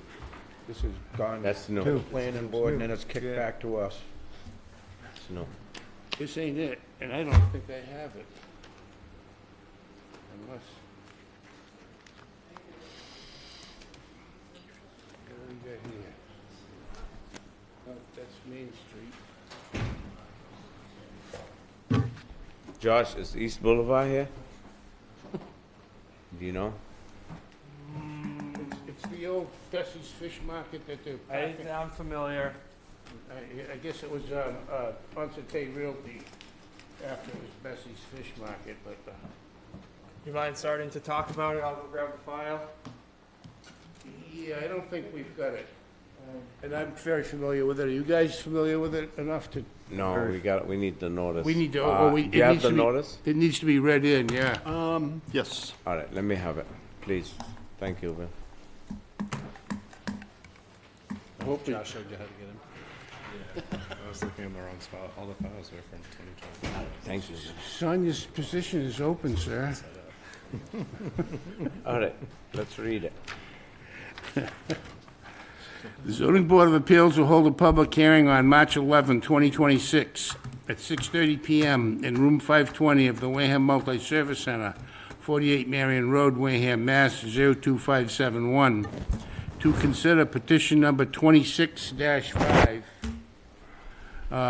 zoning 26-4 for a variance and/or special permit from the requirements of Article 7, Section 722, and Article 10, Sections 1040, 1041, 1042, and 1060 under the Wareham zoning bylaws to 2 East Boulevard LLC, care of GAF Engineering, Inc. of 266 Main Street, Wareham, Mass., proposing to reconfigure the parking lot and development expansion of off-street parking spaces along the perimeter of the property located at 2 East Boulevard, Wareham, Mass. This appears on Wareham Assessors Map 1, Lot 1012A, in the Onset Village 1 zoning district. Very well. Name and addresses for the record? My name is Bill Madden with GAF Engineering on behalf of 2 East Boulevard LLC. All right, sir. Mike Cornish, 2 East Boulevard LLC. Sir. John Cornish, 2 East Boulevard LLC. Okay, quick question. The notice says parking lot development expansion of off-street spaces. You're here for a variance or special permit, but not for parking lot. You're going back to planning board, correct? Correct. The planning board is the special permit granting, Right. not special So, permit. so site plan everybody review. knows we're here for a variance or a special permit. We're not sure what it is after we hear it. Not here to grant the parking or not, or how to park the cars left, right, or put a sidewalk. They're here for a specific special permit or variance. So whether we grant it or not, doesn't mean we're granting or denying the parking lot. This will be a fight you got everybody who's here for this matter to take at the planning board. That being said, go ahead, sir. For the parking to exist, is that what we're doing? We'll hear it. Okay.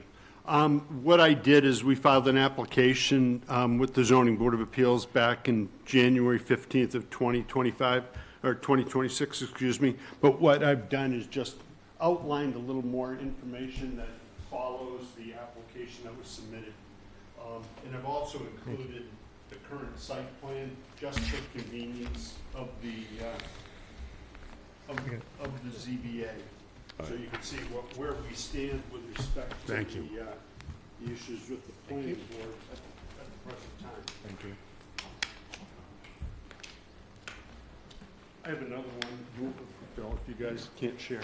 We'll share. The handout that I provided you is basically just a summary of where we are. And we start by describing that there's a site plan review application that's in front of the planning board. Allen and Major Associates, Phil Cadero and Company, who's here tonight, they're the site plan review consultant for the planning board.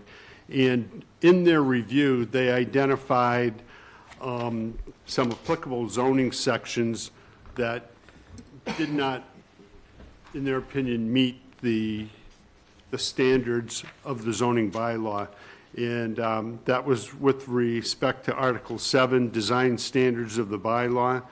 And, you know, these things, in our opinion, should have been identified with the denial letter from the building department, which were not.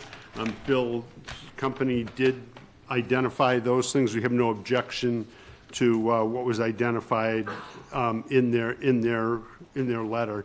Additionally, A&M identified an Article 10 landscaping requirement that would require relief from the Zoning Board of Appeals, and that's what brought us back to the zoning board. The planning board wanted to pause. Thank you. Wanted to pause the site plan review decision or activities until such time the zoning board acted on these two elements. So with that, I outlined in our cover letter what we had to do. I think that in the application, I think we're in good shape with that, but I felt that it would be appropriate to give you guys a little bit more of the step-by-step that we used in our analysis to get to where we are. So Article 7 is design standards. They apply to onset village districts. The Zoning Board of Appeals can give a special permit granting relief provided that the district's objectives are met despite a non-compliance with this section. So under OV1, the district is intended to provide compact mixed-use development that preserves historic character and promotes small-scale business. OV1 is intended to promote business development in the center of onset that maintains a pedestrian scale, strengthens distinctiveness of the village, and most importantly, promotes a visual connection to the waterfront. And that's, I also noted in my information to you, the section of the bylaw that that identifies that particular element. There's a requirement under 722 on screening that detracts from the overall desire of OV1, and that element would disrupt or interrupt the visual connection to the waterfront. That's basically requires that screening of adjacent premises requires that outdoor parking for 5 or more cars be screened from the adjacent premises which they would otherwise be visible from. So if you're familiar with what occurs over here on Ocean Ave, which is actually fronting on Onset Ave, it's like a 5-story building there. It's a hotel and a restaurant. And to screen the parking that's across the street from the 5-story restaurant and hotel is, you know, a virtual impossibility to screen the premises so that you can't visually see the parking of 5 cars across the street. We have a 5-story building. The only way to screen from a 5-story building is to extend a screen 5 stories up. And, you know, what I did is I also included the section of the bylaw that that talks about that, and the uses that need to be screened in addition to the parking for the 5 cars are outdoor commercial recreation, outdoor sales displays, contractor's yard, open space, loading and service areas, drive-in theaters in the outdoor parking for 5 cars. None of those uses are allowed within the Onset Village 1 zoning district, and it appears that when that portion of the bylaw was added, that a careful review wasn't conducted, because it should have just said 5, in my opinion, just have said screening of the outdoor parking for 5 vehicles. So what we're basically, our opinion is that there's no practical way to provide screening from the adjacent premises that would would clear the view of those 5 cars. So we think that the objectives of the zoning district are still met, even if the screening is not done. So we maintain that the objectives of the zoning districts are met, regardless if there's screening of 5 cars from the adjacent premises or not. In fact, we think that full compliance with 722.5, which is the screening of 5 cars from adjacent premises, would create a conflict with the objectives of the OV1 district by requiring screening that would block the visual waterfront connection, which is a primary consideration in the OV1 district. So with respect to that, we were hopeful that the zoning board would grant us a special permit not to require screening that would be required to block the view from the adjacent premise to this site. And that's the first thing that we were seeking, is a special permit allowing us to Waive the screen. waive the requirement, because And that it is still meets the standard. That's 722? 722.5. All right. And 722.5 is included as a attachment in the back, if you wanted to read that. Okay, and the next special permit or the variance? Well, the next special permit of the variance, we don't think is applicable. I don't think we need a special permit or a variance that was identified in the review letter. The basic reason is under 1041 landscape buffer, it's screening between residential developments and streets, collector street, and they have to be collector streets. Well, the zoning bylaw has no definition of a collector street, but the planning board rules and regulations does. In order to be a collector street in town, you need a roadway that is a 65-foot width, the layout of that roadway.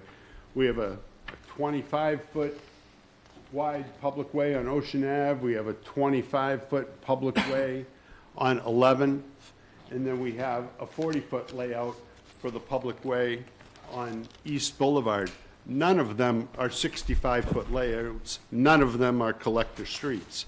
Really, that collector street issue, I think, applies to Cranberry Highway. That's really the only major roadway that exceeds the 65 feet or greater. So we think that it would not apply. Section 1040, 1060 would not apply because we do not abut, the street that abuts the parking does not abut a 65-foot wide layout in the form of a collector street. So that's why you think you don't need the landscape and buffer? That's why you Correct. don't need? Okay. Yeah. Now, what's the landscape? But you are showing in the back of the building. That's where, in a previous, as the project has been moving forward through the process, we were once asking for a variance of the landscape buffer between the residential use and this use.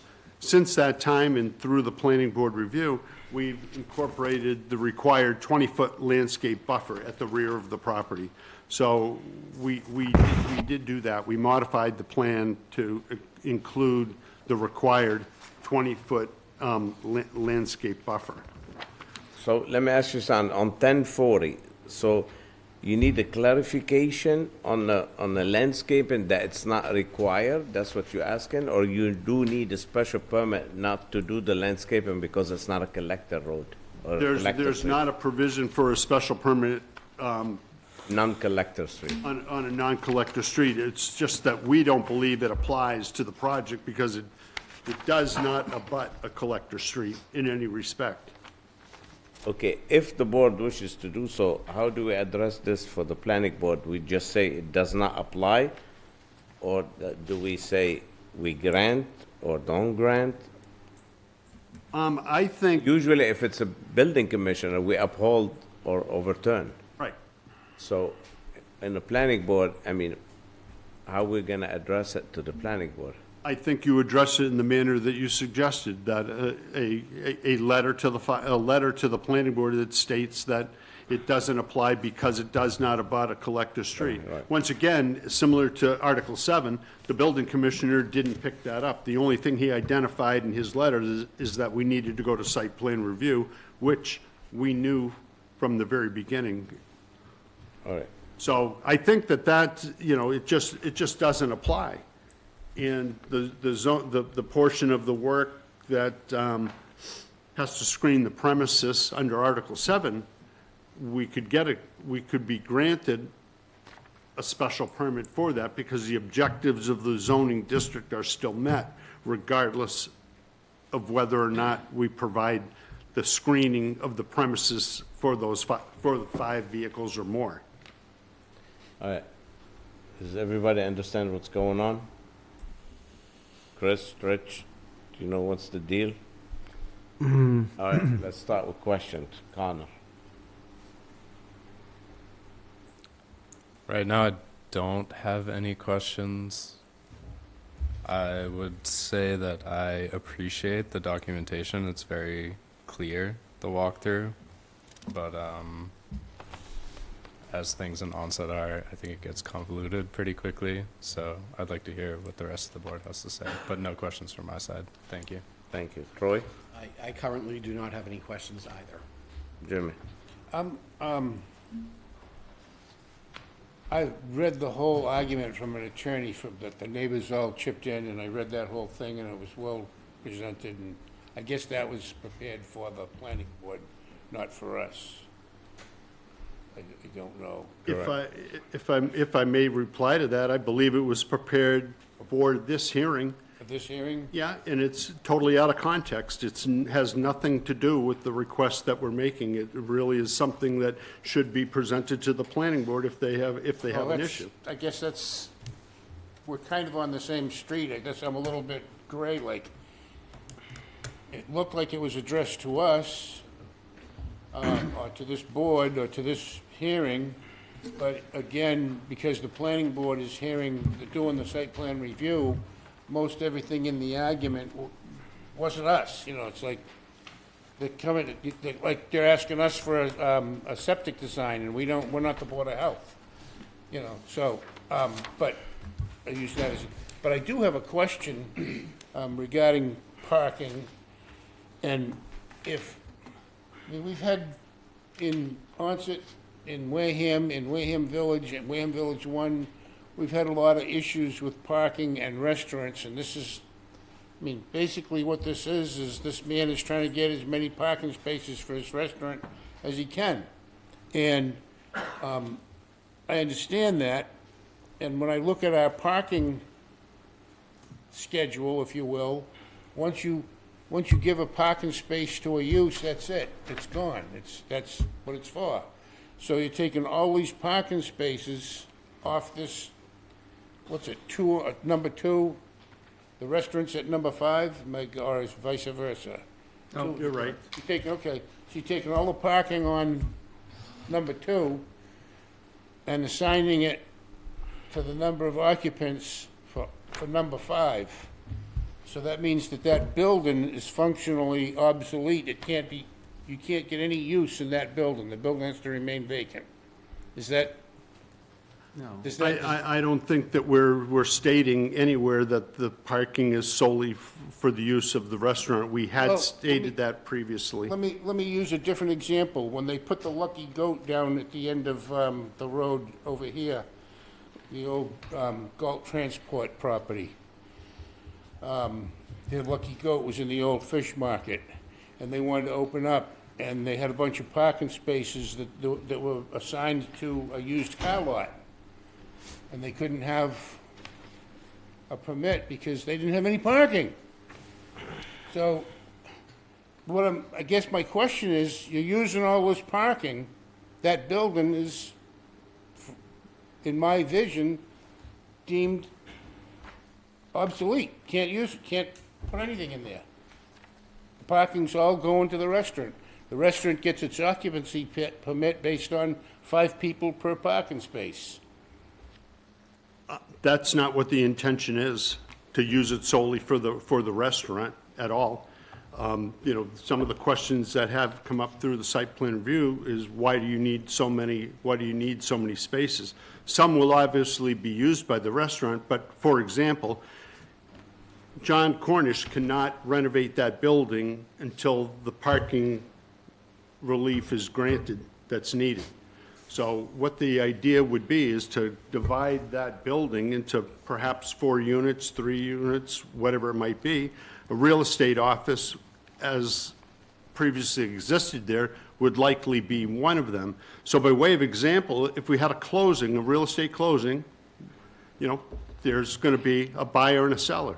Those 2 people, they could be a husband and wife, that could result in, you know, 4 people being in that building, requiring 2 cars. A couple of lawyers, a couple of real estate agents, buyer's agent, seller's agent, and other interested parties that are associated with that closing.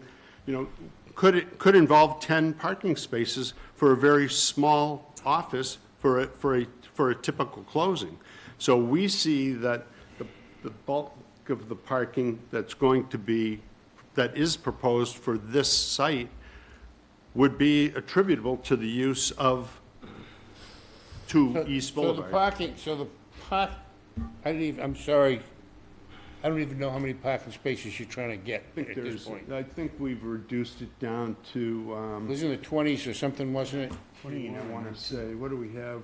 Yeah, 18 spaces is what 18. we're looking for, 18 in total. And how many would you need for any proposed use of the existing structure on number 2? We don't have any idea how many spaces you need. Let's time out. We're drifting from the issue here. What are we granting a variance for? Either we're here for the provision of 720 and 1040. Okay. We're getting into the planning board business. Okay. Do you know what I'm saying? No, that's why I'm asking. I'm gray on it. I mean, parking 10, yes, parking for the rest, and we drifted. He's not here before us for a parking. He's here for the standard design for Article 7 and 1040 for the landscape and buffer. That's why I ask everybody in the beginning if they understand what's going on. So we're discussing the 20 feet. No. No, we're discussing the screening. There are standards and design says Okay. when you have a parking lot over 5 cars. I heard, yep, I So got it. So you it's got just- So whether we agree, building that fence, a 5-foot fence is useless in front of that hotel that's 5 feet. It's just the Ocean Ave side of the property. That is the premise that cannot be screened. That's, okay, that's what I'm trying to figure out. Okay, so that's all we're talking about is a fence on Ocean Avenue. Right, no, there's a second issue. In the 1040 for landscaping buffers, our bylaw says you have to have at minimum 3 feet of landscaping buffer for a parking lot. However, if you abut a collector street has to be 65 feet and over. That's what's and that's not the case here. You have 25, 30, and it's not a collector street, not even Onset Ave. Like Mr. Banda said, collector street like Cranberry Highway. That's why in Cranberry Highway, everybody notice, they make you do like 2 feet of shrubbery, like Dollar But they General. don't need it here because it's not a It's not a collector. collector street. This is our bylaw. So this is, we could sit down and talk about all these things, No, but I'm it's just trying to useless. reduce it down to what it is we're That's talking it. about. We're talking Screening about, and landscaping buffer. And what Mr. Madden saying, on the landscaping buffer, if we are to impose these landscaping buffer, it defeat the purpose of article of the onset village Okay. characteristic area that you to look at the water. Correct me if I'm Yeah, wrong. correct, no, you're spot on. So it defeat the standards and the designs for that article. I don't, which one is the article about onset village, about the I think it's in 3. 3 something? so I guess for my clarification, Yeah. what this board is voting on is whether or not they need Screening, a 3-foot 5 landscape foot buffer, screen, right? which I don't believe they do, and a screen, which, you know, a 5-foot fence for a 50-foot building doesn't make any sense to me, so I don't think they need that either, but But that's according to the applicant. That, The purpose that you were, Mr. Chairman, the purpose that you were talking about is in Article 2, and I attached it with the I saw it. supplemental information in the event you had a question similar to this. Okay, we'll move to Chris. What do you think, Chris? I'm fine with giving them a special permit for the screening and sending a letter about the 1040. For the landscaping buffer, For the it's landscaping useless. Right. Richard, fine. what do you think? Well, I just think if the parking spots didn't go in there, we wouldn't be talking about it. So I think they're kind of creating a hardship. And as far as the screening goes, I'll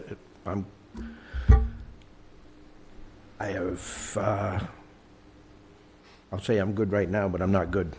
Okay, so you saying, but see, we're going back to the parking lot. There's no hardship right now on parking. This is the planning board. I just said, Right, I understand, but just let's explain it because we have a lot about us so that everybody get the clear message. That's not what they're here for. Planning board I can heard say. a lot about screening, a lot about not putting a fence in front of a hotel. Right, So okay. if they don't want to put the fence, the fence can't go up, then maybe the reason why they're asking for a relief. Right, so, yeah, So exactly. I'm just saying. Right, I'm if just you don't, saying. if we, let's say the board say, okay, we want the screening fence, right? We want the screening. And the applicant says, or let's say we say, we're not gonna grant you relief. He could go put the screening fence and continue with his business. All what they're asking, if we can make them put it or not put it. If we think it's reasonable to put it or not put it. I think it's not reasonable, personally, that's my opinion, because it's gonna be broken and it's useless. You're screening a 50-foot building or 60, whatever. Besides the point, we're gonna open it to the public, and let's see what's the complaint, or yes or no. What's for, who's for? Can I add just one thing Of before you course do you that? can. Thank you. Under Article 7, under 710, the general requirements, the second paragraph, pretty much identifies, it says, "Such design standards must be complied with unless a special permit is approved upon a determination by the Board of Appeals that the district's objectives are met despite non-compliance." So what we're saying is that visual connection to the waterfront, you know, those are going to be interrupted if you were able to construct a screen that could block the view of those 5 cars. That means that the entire side of the building, no one would have a view of the water, and that's a direct conflict of what the objective is within the Onset Village 1 zoning district as identified in Article 2, the zoning ordinance that I also included as part of it. So we're just trying to follow, you know, the path that allows the zoning board to make a decision if they're so inclined to do so. I understand. All right, who's in the public wanna speak in favor of this matter? In favor? I hear none. Who's against? against this matter? that wants to speak? Oh, what's, Somebody I online. saw the whole room for that. Yeah. A couple online. Online. All right, online, let's hear it. Whoever A is A. Good evening. Thank you for the opportunity to speak. My name is Arthur Furtman. I live at 20 East Boulevard, and I'm speaking on behalf of my neighbors who live near East Boulevard, Ocean Avenue, and 11th Avenue. While the plan for parking at 2 East Boulevard has been revised since last year's zoning board hearing in March, several concerns remain. First, there's still an open question about the true use of the lot. Even though the application no longer mentions 5 East Boulevard, the two properties clearly function together. There is a sandwich board sign at 2 East Boulevard that reads Stonebridge Bar and Grill Parking. The parking count aligns with the restaurant and marina occupancy, not a small office building, and the plan even proposes a crosswalk between the two properties. So the board really needs to determine whether this is accessory parking for 5 East Boulevard or a standalone use for the office building at 2 East Boulevard. If it's accessory parking, it needs to comply with the zoning rules that apply to that type of use. For instance, parking must be designed to prevent vehicles from backing into the street, and no parking is allowed within 5 feet of lot lines. The applicant's narrative acknowledges that the project does not comply with the screening requirements of Section 722.5 of the zoning bylaw and asks the board to waive those requirements. The narrative suggests that screening would not be effective because a nearby building is approximately 35 feet tall. However, screening requirements are generally intended to protect the pedestrian streetscape and ground level views along the street rather than views from upper floors of buildings. Second, required landscape buffers don't appear to meet the town's bylaw requirements. Parking spaces extend into areas that should be buffered. Those required buffers aren't just for aesthetics, they help protect nearby residential areas and are especially important for the stormwater control and environmental protection in a coastal village like Onset. Another concern is the basis for variance. State law requires a hardship related to the land itself, like soil conditions, shape, or topography, and not something created by the property owner. In this case, the parking demand seems to come from the expanded intensity of uses at 5 East Boulevard. Increased demand alone isn't the type of hardship the statute describes.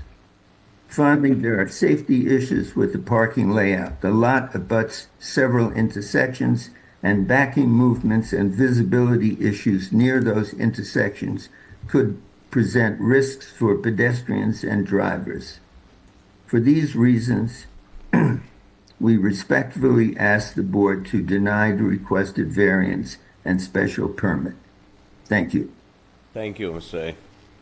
All right, next person.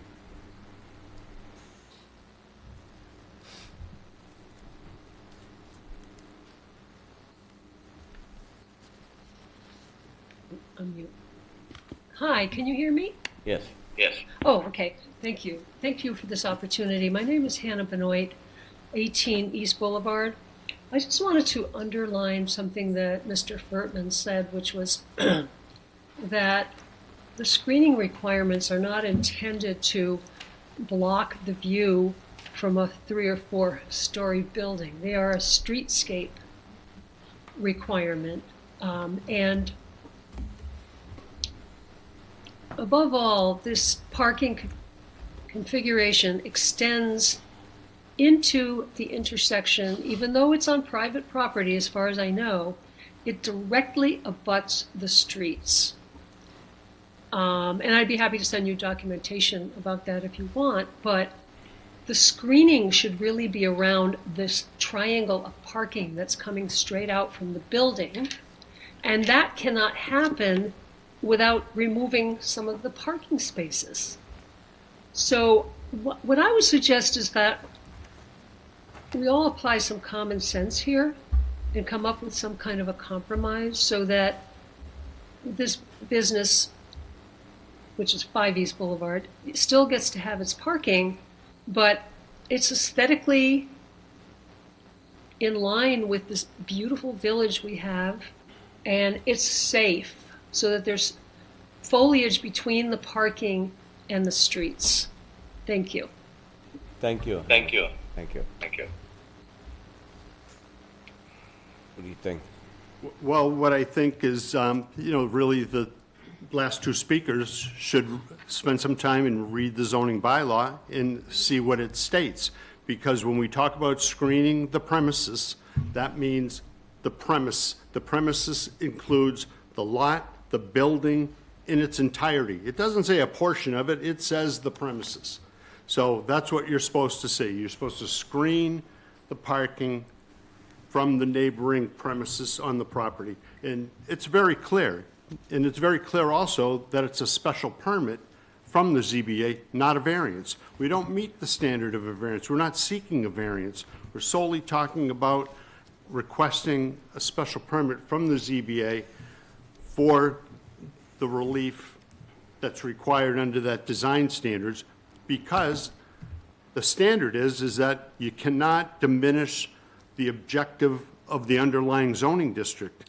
And by granting a special permit eliminating the need to screen the premises does not change that at all. It doesn't change the objective of the zoning district. In fact, if you were to do it, I think that, as I've stated, that it detracts, it interrupts the viewscape and does not achieve the desires or the objectives in that district. And that's pretty much it. We don't rise to the level of a hardship. We're not asking for that. We're solely working within Article 7 and 722.5 of Article 7. And as far as the landscaping, it's not a streetscaping requirement. It does not state that in the zoning bylaw. We're very precise with the sections that we're seeking relief from, and we're very precise on the sections that we're seeking an opinion from the planning board, from the zoning board to be advanced to the planning board. So I think that we've pretty much covered the bases that the zoning intends us to cover, and ultimately provides much needed parking in Onset, regardless of what most people, not most people, but some people may think. I understand what you're saying. However, Hannah made a good comment about the aesthetics and maybe make a compromise, I know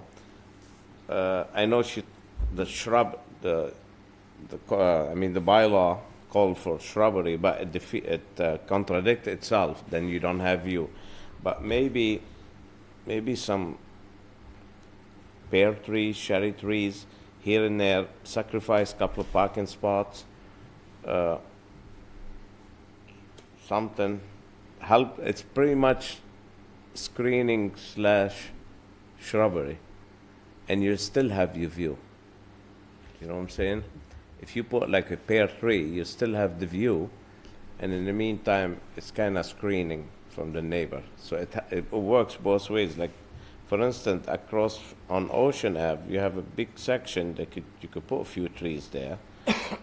That corner where the handicap is, maybe move the parking this way like 4 feet and make the corner on Ocean and East Boulevard, make a small island of landscape, and like you did that planting bed in front of the stairs. Over there where you have a benchmark, maybe a couple of trees there, or a pear tree or a cherry tree. Things of that nature that would help and I guess, Yeah. I'm sure the neighbors will get, I'm sure the neighbors will appreciate it. If you could achieve this, if you could do this, I'll be willing personally to give a variance for a 10-foot buffer in the back with extensive landscaping, and this way you could put these parkings apart a bit and be able to plant trees here and there. It gives you room. So if I give you 10 feet, now you got 2 feet every tree parking to throw a tree or some shrub or some little island. It will help, because that 20 feet in the back killing you. If you could shift everything back 10 feet and you could add landscaping all around East Boulevard and Ocean Ave, I think it'll help a lot. That's my opinion anyway. I don't know. Sir, sorry.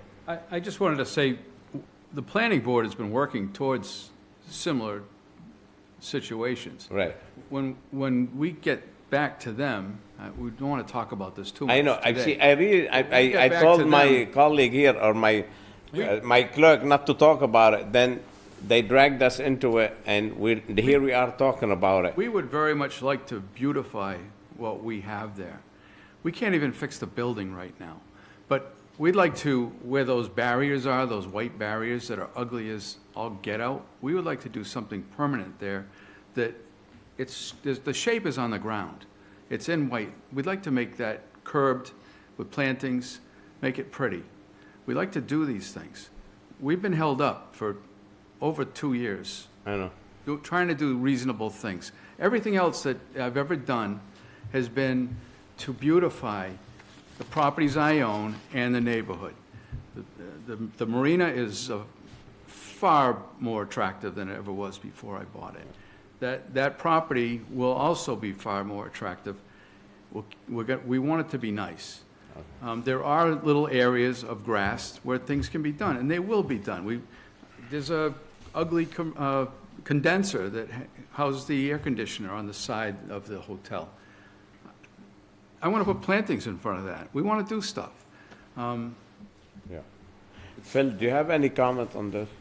Mr. Chair, I do have one comment.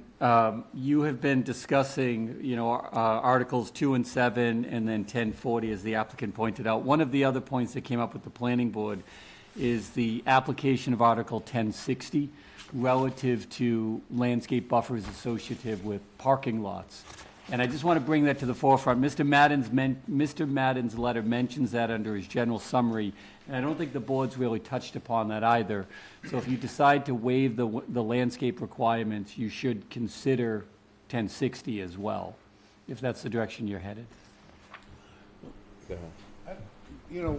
When we say waive the landscape requirement, again, we're trying to separate zoning from planning here. Planning has the site plan. So Right. really, they've diluted or diminished our role in this thing, and all we can do is further complicate it or waste a lot. I think they want our opinion on the 3-foot bit. And my opinion, listening and reading while you've been talking, is that we don't need to grant a variance or a special permit for the 3-foot landscape buffer because the bylaw doesn't require it. It's not that type of a highway or a road. So the only thing it boils down to me, I say we go back to the planning and say, it's our opinion you don't need a 3-foot landscape buffer based on the language of the bylaw. And as far as the screening, the only thing you're gonna accomplish by screening that is reducing the number of cars that are parked there. And if that's the objective, I'm sure the site plan review can find lots of other ways to torture this applicant other than by a fence. And so I just say, I think that, let's cut to the chase and, I'd move that our opinion is you don't need a landscape buffer, and we grant a special permit to grant relief for no screening. That would be my position after listening to everything we've heard so far. And then throw it in the planning board's lap and let them do it in their normal, quick manner. You're talking about 1062, huh? Parking lot. So the zoning bylaw doesn't explicitly define parking lot, but they're creating 18 parking spaces here. Originally, it was 21 or 22. So it is our opinion there's applicability of that parking lot buffer relative to the creation of these spaces. So the collector roadway, I agree with that. You know, it doesn't meet the standard of collector roadway. It doesn't make sense to apply that. But then the next step, it applies a landscape buffer for a parking lot, which it's our opinion this would meet that because of how many spaces are being created. I mean, the applicant disagrees with that. They've mentioned that with the planning board. So I just bring it up that if you're, again, considering relief somewhere, you should speak about that as well because the planning board needs that guidance also. Mr. Madden, you are aware of 1060, right? It's pretty much what I said. Put a few shaded trees here and there. It says every 40 feet, but you could do every 20, I guess, if you move things around a bit. You might have to sacrifice a couple of parking spaces. Putting a couple of trees in there, in between the cars that are parked. Pull a car in and you open the door and hit, you know.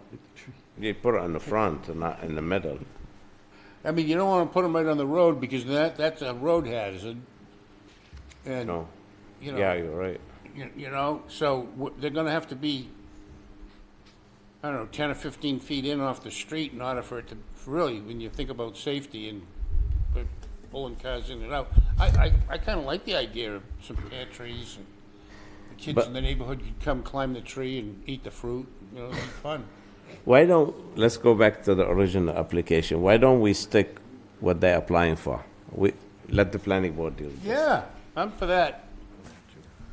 So, why don't, anybody from the board wants to make some comments now that, Yeah, I would just like to clarify for myself that the applicant is stating that the screen would be a detriment to the community and not that the screen, having a screen there would take away from the view of the hotel. I think that some of the residents of the neighborhood might be confused on that, and I think also I agree with the applicant's argument that would take away from a view of the waterfront or the ability of the community to enjoy that waterfront area. And strictly speaking on what we have power over today as the zoning board, I would not have an issue with granting a special permit.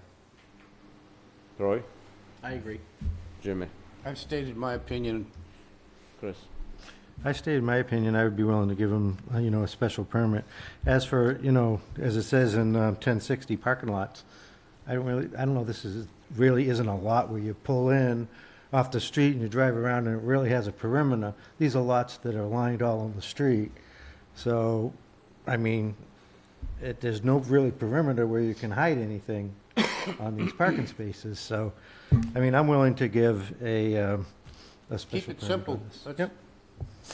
I'm Keep good. it simple and throw it in the planning board's lap. They wanted this, let them have it. I don't mean that in an adversarial way. I'm just, it's. All I- Again, we all I don't got to- design septic systems for the sewer department either. My only remark is I just don't, I'm pretty offended the fact that it's complaining about a delay, because I believe your delay is yourself. The course that you took has put you to this moment. You started at the zoning board of appeals. You knew that there was something coming up where the planning board was gonna get it. You waited until it went there, and now you're back to us. So I don't wanna hear the fact that, you're under pressure because you've been delayed. You guys created your own delay. Let's not my argue opinion. about it. That's not what happened. That's not what happened at all. Well, you made a statement that you've been waiting for so long, but I do remember you coming to the zoning board of appeals, and then the next thing you know, you're at planning board because there was a rule change The building inspector sent us to you. with a denial letter. And now you're just keeping playing the game so you can stay in the game and keep your parking. I'm done. Let's not point fingers and let's stick with the subject. There's a little confusion what happened everybody see it a certain way, so that's fine how you see it. We'll continue. Anybody else in the public want to add anything? Make a Anything motion to else before? close. Okay, we have a motion to close. Do I have a second? Second. Second by Chris. All in favor, say aye. Aye. Donna? Troy? Aye. Jimmy? Aye. Chris? Aye. Richard? Aye. And myself, Nazir, aye. It's closed. I make a motion that Which the is, board indicate to the planning board that our opinion is there is no requirement for a 3-foot landscape zone because of the, I keep forgetting the exact description of the street, but you know what I'm talking about. And that we grant a special permit, or via special permit, we waive the requirement of a of screening fence. screening, yeah, of the screening, yeah. All right, And then standard conditions, of course. all right.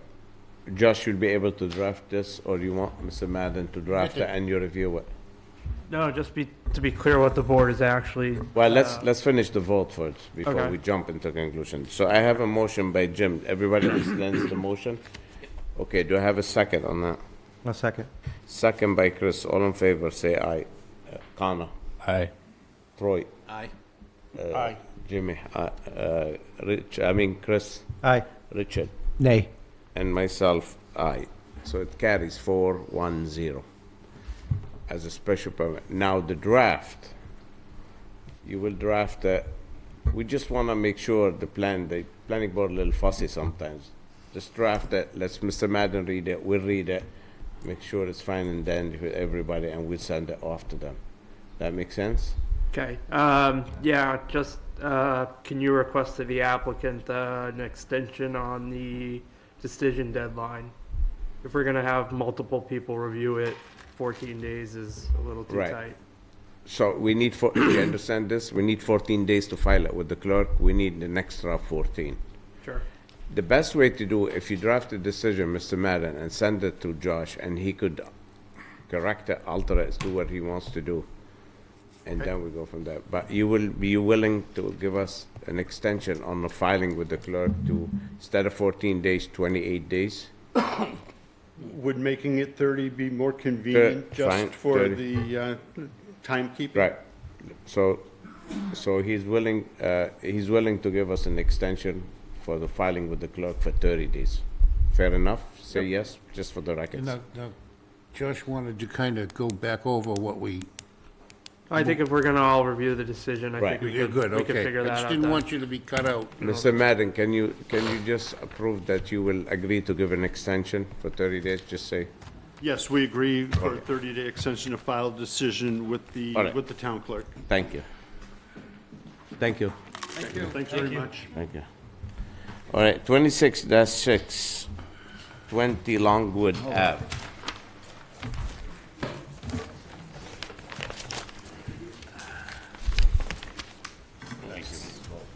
Yeah, you need it.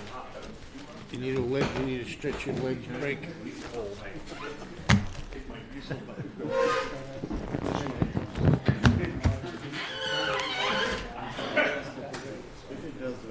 I remember we did them.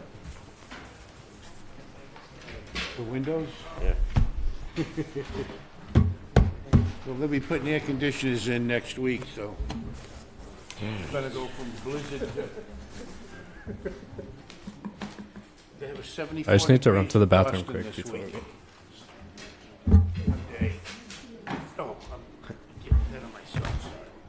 I kept trying to do Longwood and got Longwood. You guys are 26-6 we want, right? 20 Longwood, is that what we are at? Correct. Is that what's in front of us? Okay.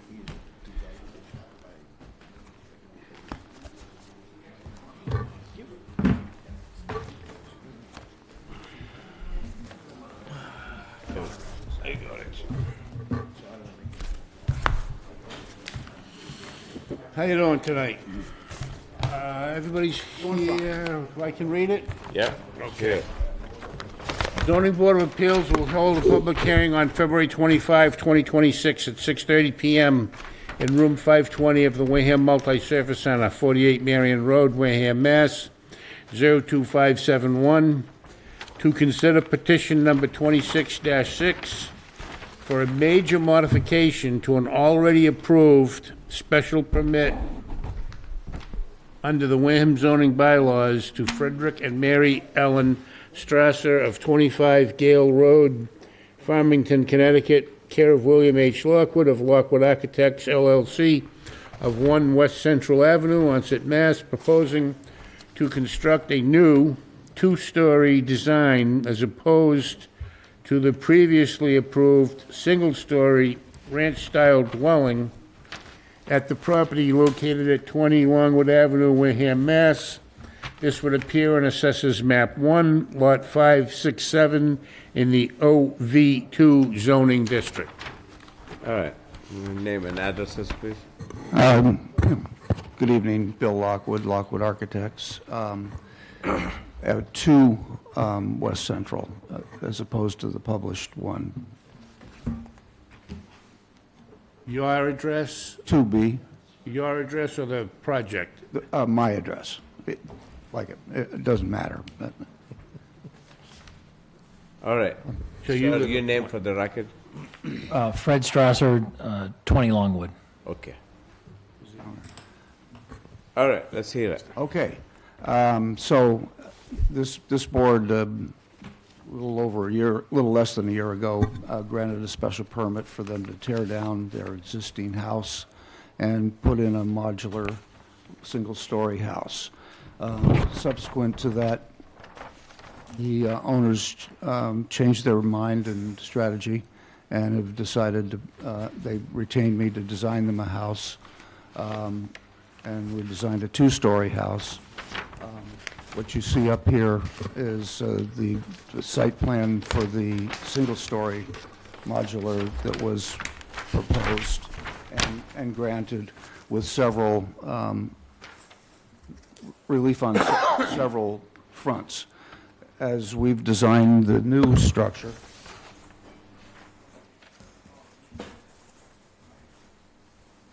it observes all of the zoning requirements with the exception of the FAR and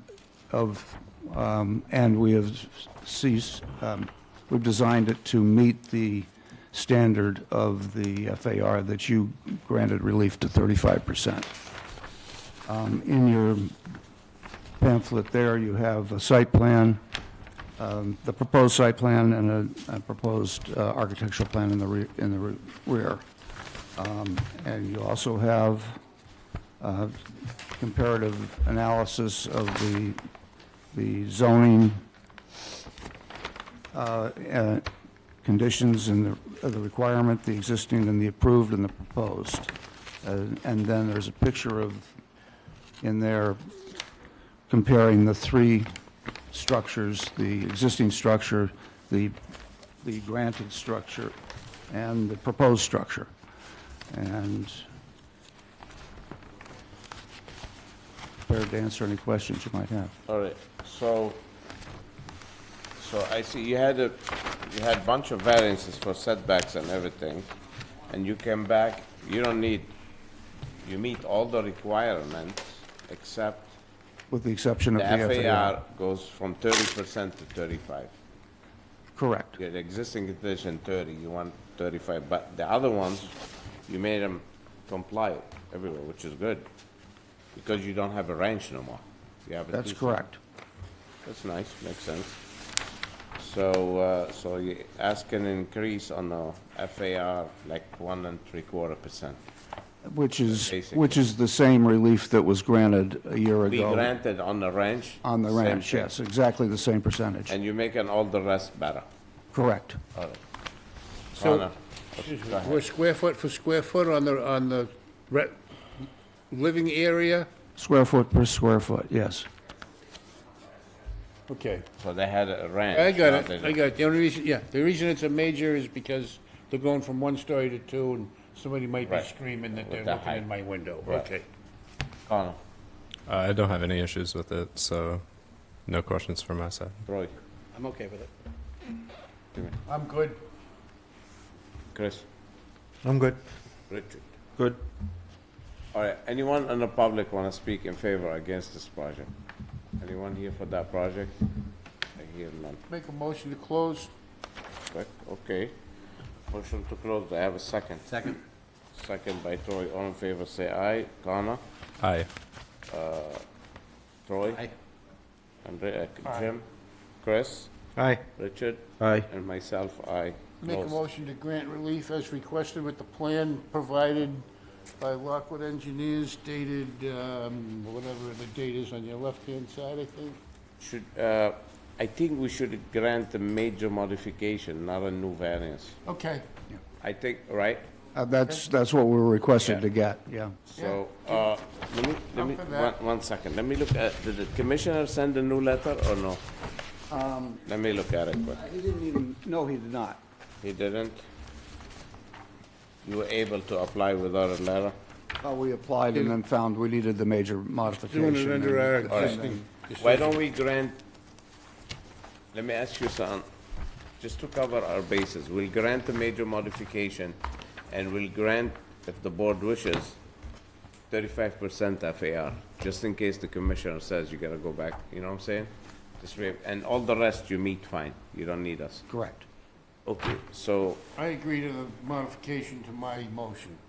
all right, so we have a motion to grant the major modification, including a variance for the FAR to 35%. Does that make sense? It would probably be a special permit for the FAR because we're already in excess. Oh, okay, we were already, it was an existing The non-conforming. existing is in excess, Okay, so yes. it's a special permit for the FAR, Yep.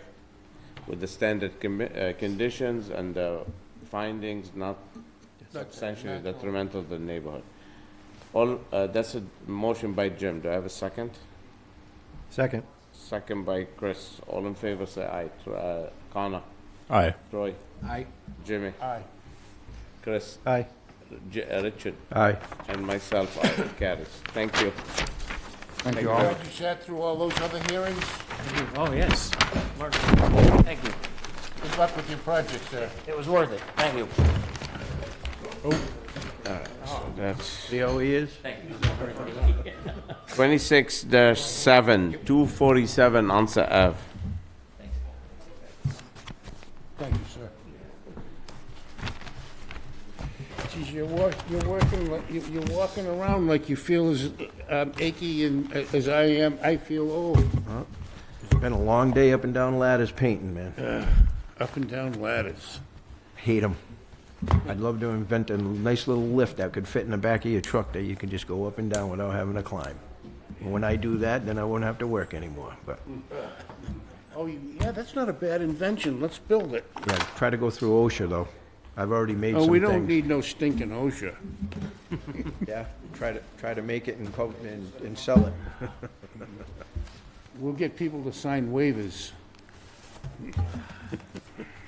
The Zoning Board of Appeals will hold a public hearing on March 11th, 2026 at 6:30 PM in Room 520 of the Wareham Multi-Service Center, 48 Marion Road, Wareham, Mass. 02571, to consider petition number 26-9 for a variance or variances and a special permit from the requirements of Article 6, Table 621, and Table 628 under the Wareham zoning bylaws to the Rick and Naomi Sawyer Trust, care of William H. Wrong one.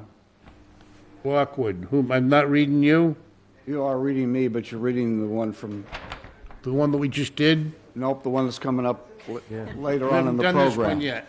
247 Onset Ave, that's 41 Bay, right? You told for 247? 41 Bay, you guys keep 41 Bay, keep it there, we're gonna get to it. Leave it, put it in front of you. WJS Realty, No. That properties. No, no. Properties LLC, okay. This isn't right.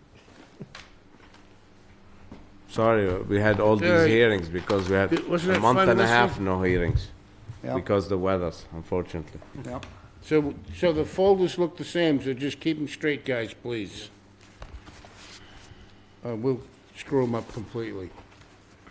Well, Thank If I you. haven't done that already, you know. Thank you. 247 Onset Avenue? 247, Onset Avenue. All right. Second verse, same as the first. Similar. The zoning board of appeals will hold a public hearing on February 25, 2026 at 6:30 PM in room 520 of the Wareham Multi-Service Center, 48 Marion Road, Wareham, Mass. 02571, to consider petition number 26-7 for a variance from the requirements of Article 6, Table 622, under the Wareham zoning bylaws to Onset Properties LLC, care of William H. Lockwood, of Lockwood Architects LLC of 2 West Central Avenue, Onset, Mass., proposing to construct a single-family dwelling on 7,736 square foot lot already occupied by an office building at the property located at 247 Onset Avenue, Wareham, Mass. This appears on Assessors Map 1, Lot 504 and Lot 505 in the Onset Village 1 zoning district. All right, name and address. Good evening. Bill Lockwood, Lockwood Architects, 2 West Central Avenue, and with me are Sue Ann Murley and Jeff Gorman, owners of the property. As you may be aware, Sue Ann operates a real estate office on the corner. Sue Ann DeVito Realty. And there is an office building there. Okay, so the property is located in the village. It's an OV1 zone. It's, the lot is stated as 7,736 square feet. And it's more than the 5,000 square foot minimum that's required by the zone. The existing office building the real estate office is 646 square feet. It's located on the site. Purpose is the project is construction of a new residence.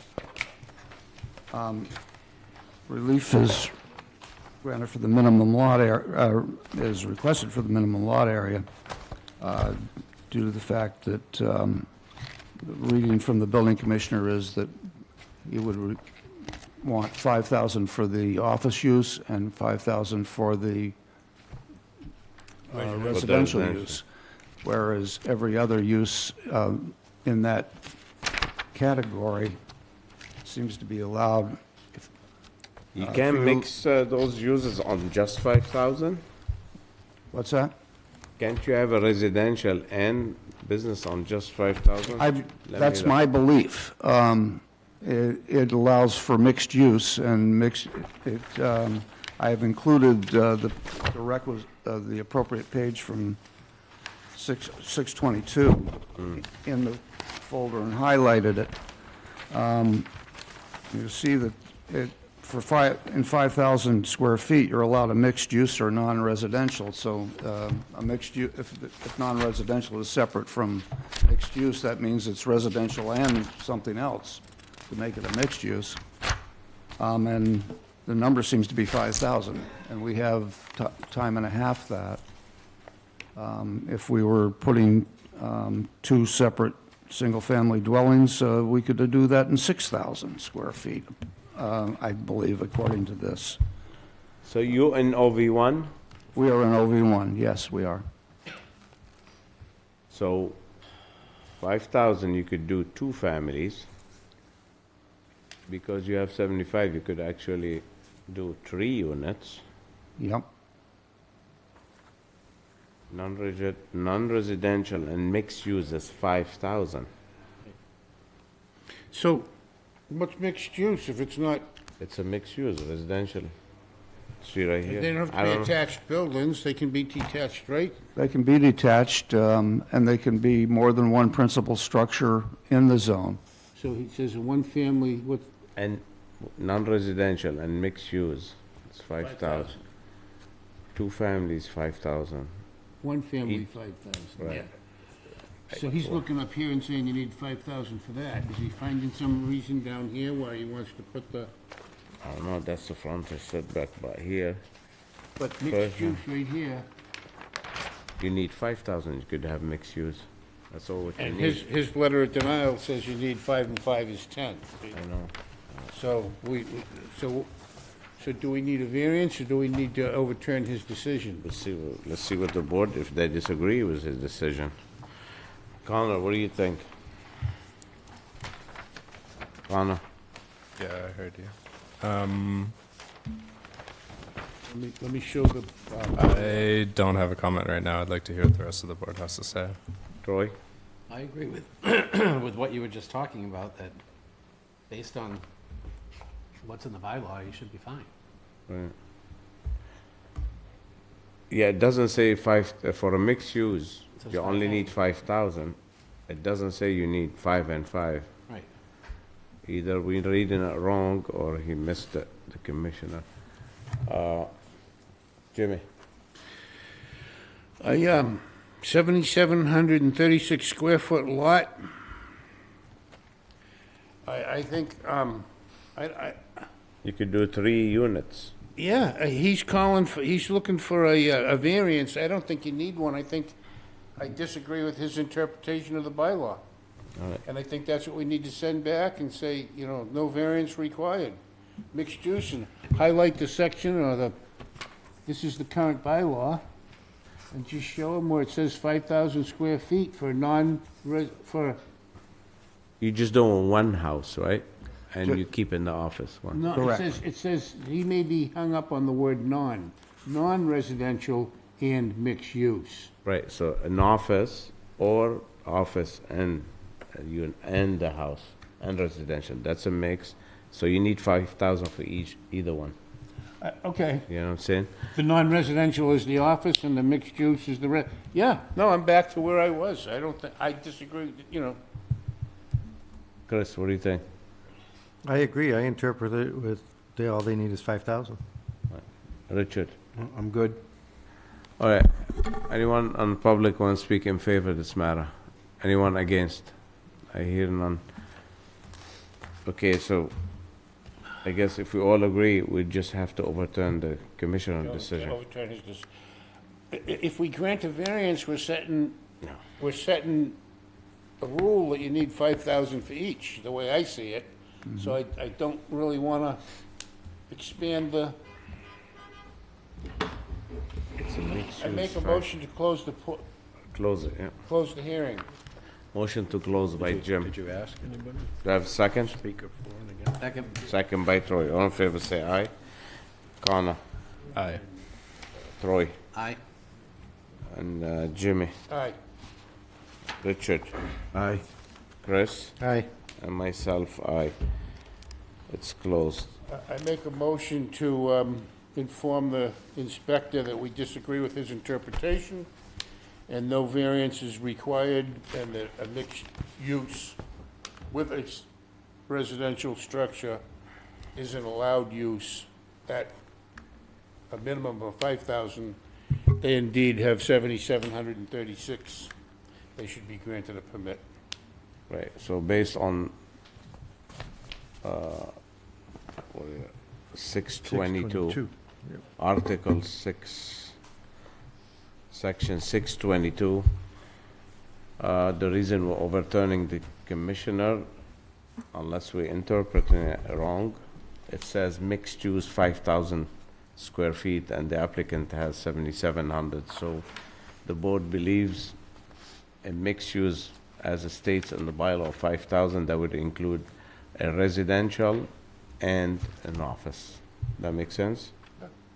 Okay, do I have a second on Jim's motion? Second. Second by Chris. All in favor, say aye. Troy? Aye. Connor, sorry. Aye. And Jimmy? Aye. Chris? Aye. Richard? Aye. And myself, Nazir, aye. So, I hope he goes along with it, unless he comes up with another explanation, but usually he's pretty good, he goes along, what we say. Thank Okay. you. You good? Thank you. Thank you, sir. Thank you for coming in. 26-8, 2850 Cranberry Highway.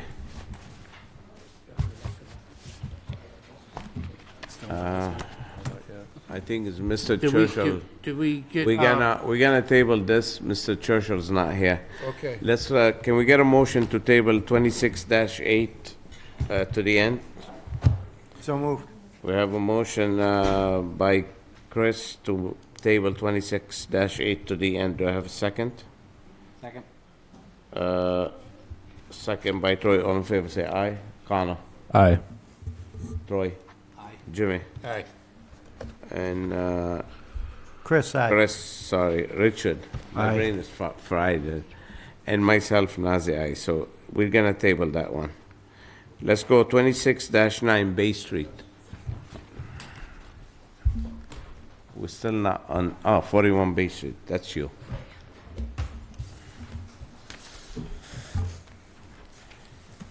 Just give us a minute, okay? They're gonna put my name on the chair. I was gonna say, the residency's gonna be moving, you've already moved it once, now you gotta move it again. Do you make all your clients wait to come in on the same night, or you want to blame us? We're all just blessed. We're all just blessed. You thought you retired and then you went out and did a bunch of work and so. Well, it kind of piles up over the winter, you know? I get it, no, I get it. Just like the snow. Like the snow, yeah. Hush your mouth. It's almost gone. Almost is a big word.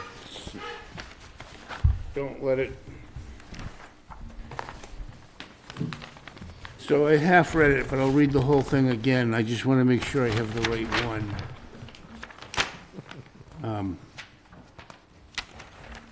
This is Naomi. Rick and Naomi. Wow, Rick is not here. That's not, I'm not Naomi either. I'm their daughter. You're not Shannon. Rick? I'm not Rick or Naomi. She's You're the not Rick or daughter. Naomi. Oh. She's the one who's going in the ADU. Are you CO Lockwood? What's that? Care of. Yeah, that- William H. CO me, yes. Okay. And 41 Bay Street, correct? Correct. It's been a short day. Not yet. Short day climbing tall ladders. Okay, I'll read the whole thing. The zoning board of appeals will hold a public hearing on March 11, 2026 at 6:30 PM in room 520 of the Wareham Multi-Service Center, 48 Marion Road, Wareham, Mass.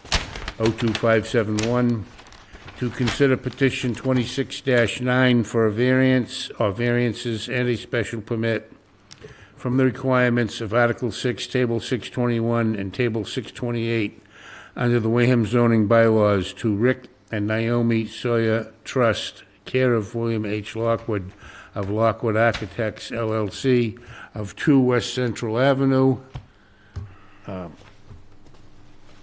Onset, Mass., proposing to construct an accessory dwelling unit at the property located at 41 Bay Street, Wareham, Mass. This appears on Assessors Map 3, Lot 116 in the MR30 zoning district. Oh, yeah, Mr. Lockwood. Name and address for the record. Bill Lockwood, Lockwood Architects, 2 West Central Avenue, and with me is Shannon. Beale, B-E-A-L-E. Yep. And the address, ma'am? 19 Winslow Road, Natick, Massachusetts. All right, let's hear it.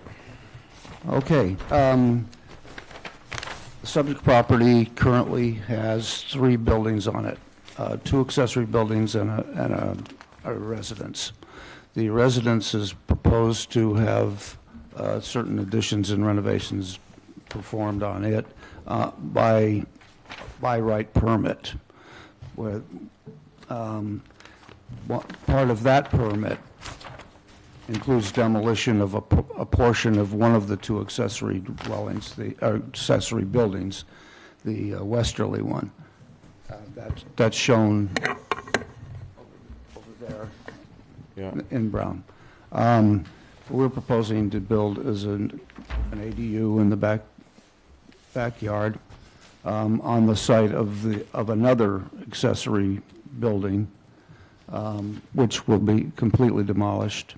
And right now, that accessory building is sitting at a foot off the property line on the easterly side, and about of 3.5 feet on the northerly side, I believe.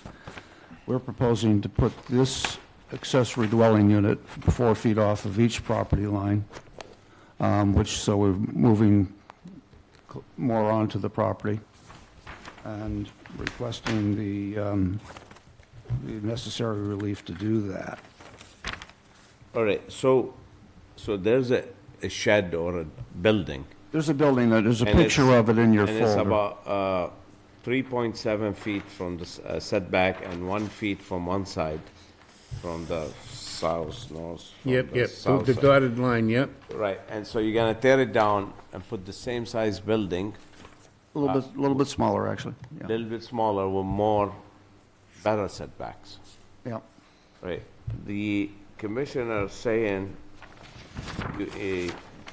you increasing the building coverage, but I don't No, understand. he's actually saying we're decreasing the building coverage, which we are in fact doing.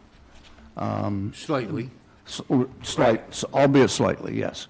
Okay, then, But it's less, but it's still more than the, You're not increasing a nonconformity, that's for sure. no, we're decreasing. I want to see what he's rating.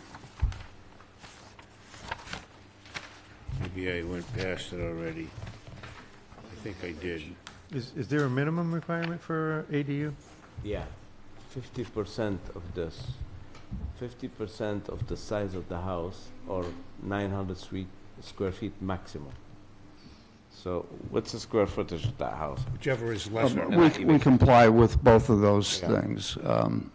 And in fact, we've designed the ADU to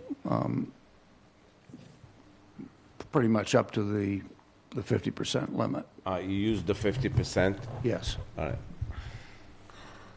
But therefore, I can't understand what he's saying here. He needs a relief or form of variance for the setback.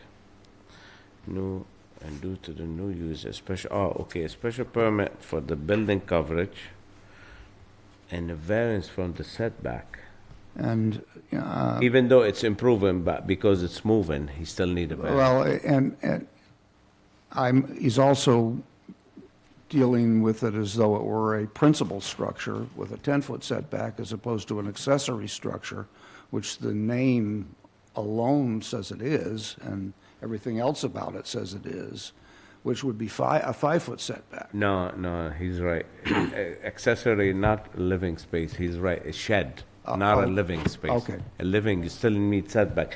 But because you're changing it, even for the better, you still need a variance, Okay. you know? The use is what got you. Right, but the only thing I don't understand, under 1355, if we find it not so detrimental, we could act on it as a special permit. I don't know why he didn't mention that one, but it doesn't really matter. We'll see what the board thinks. Connor? I have two things. One is a clarification that I'm hoping the rest of the board can help me with.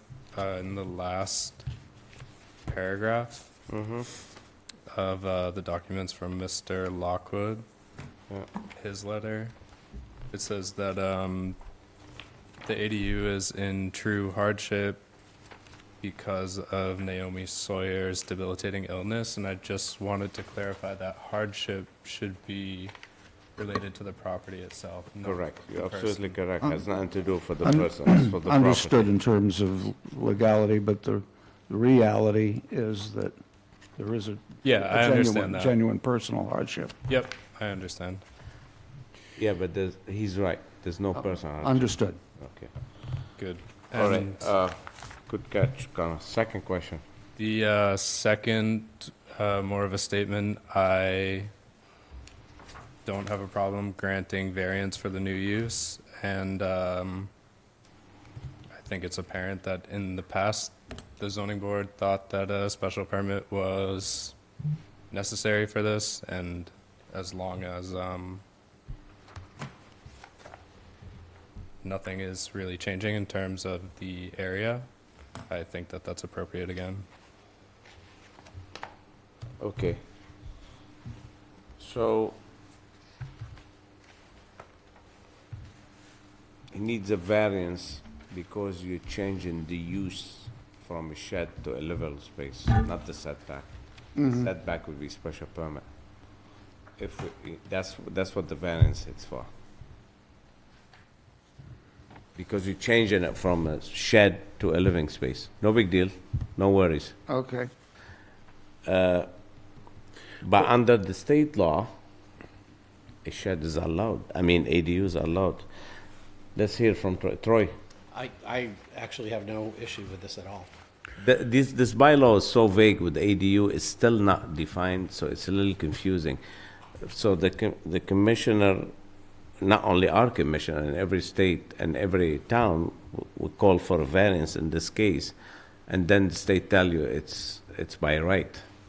Go ahead, Jimmy. So that's, I believe it is a by right thing. I think the change of use would require the variance, but not the ADU, so to speak. But the special permit for the building coverage kind of, is that because they're tearing one down? And so when the minute you tear it down, you lose it's a pre-existing? Tearing and rebuilding, you need Yeah. a special permit. But it requires a special permit for permit, yeah. to tear and rebuild. Correct. But for coverage or for tear and rebuild? The tear and rebuild on an existing He's asking for a special permit. Right. For building coverage. Right. I don't think we because need that. No, existing non-conforming Yeah. to tear and rebuild, you need a special permit. Okay.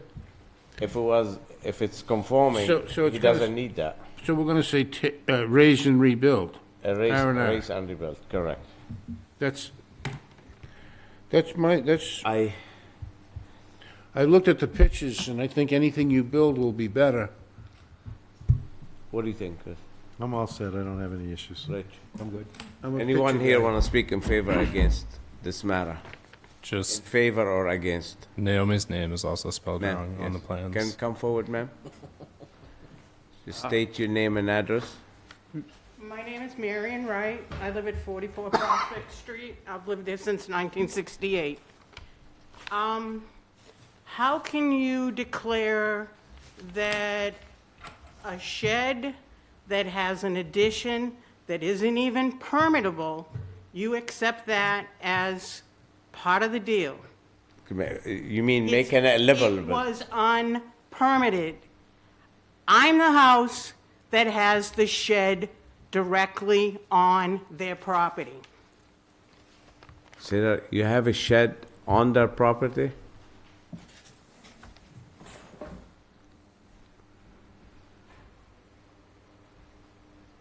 I'm this. That shed. What about, Wait a minute. Wait a minute. That's our other building, yeah. We didn't see what you said. she's saying that the shed in this plan, The green the little one? one, the one that they're keeping. Yeah. She's saying that's hers. No, it's No, not. she's saying I'm she not backs saying up that's to it, mine. yeah. I'm saying it's on my property line. and Oh, it's has on your been for property 30 line. years. Okay. And Go ahead. the 5-foot extension is not permitted. 5 what I'm foot- telling you. All right, okay, one thing at a time. Don't get overreacted. We can solve it. According to Robert Brayman, he's a legal professional surveyor, Mm-hmm.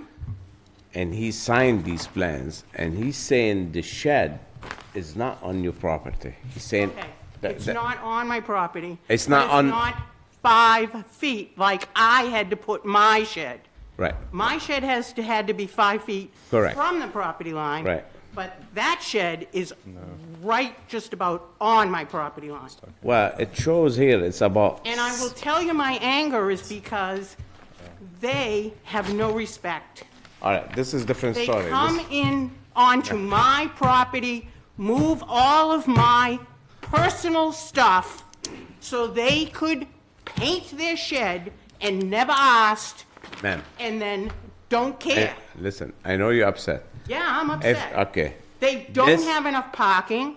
ma'am, listen, let me, They park on the street all year. okay. All right, it's set, one thing at a time. If they come, take your stuff and encroach on your property, you'll have to call the police. We can't do nothing. Second issue, you had to put your shed 5 feet from the property line, Yeah, I right? do. I Right. did. You did. I did That have shed- to. Right, but that shed, according to this plan, has been here forever, and they do have more than 5 feet from the property line. No, they don't. Ma'am, this is Not on what my they, side. ma'am, we're not gonna argue, but this is right here. If they take a surveyor and stake it, so if your stuff in there, you're gonna have to move them. According to these plans that's stamped by Mr. Bremen and stamped on January 19, 2026, these are legal He has a doc, 5-foot, these are no way. this is legal documents, and it's showing they do have 5, but it doesn't matter because this is an existing non-conforming shed. This shed, I totally get it. because that shed's been there, I don't know how long. So it could be to the property line. I'd like to answer her. All right, and one more thing. Another thing, you can, the state, there's a new law by the state that came out last 2 years. You could have what you call an accessory dwelling unit on your property. I'm not against an accessory dwelling unit. Okay. So what are you against? She's not against anything, she's just pissed off. As far as I'm concerned, an accessory dwelling unit is a gift. They Right, created it so that people would have housing. correct. You're right.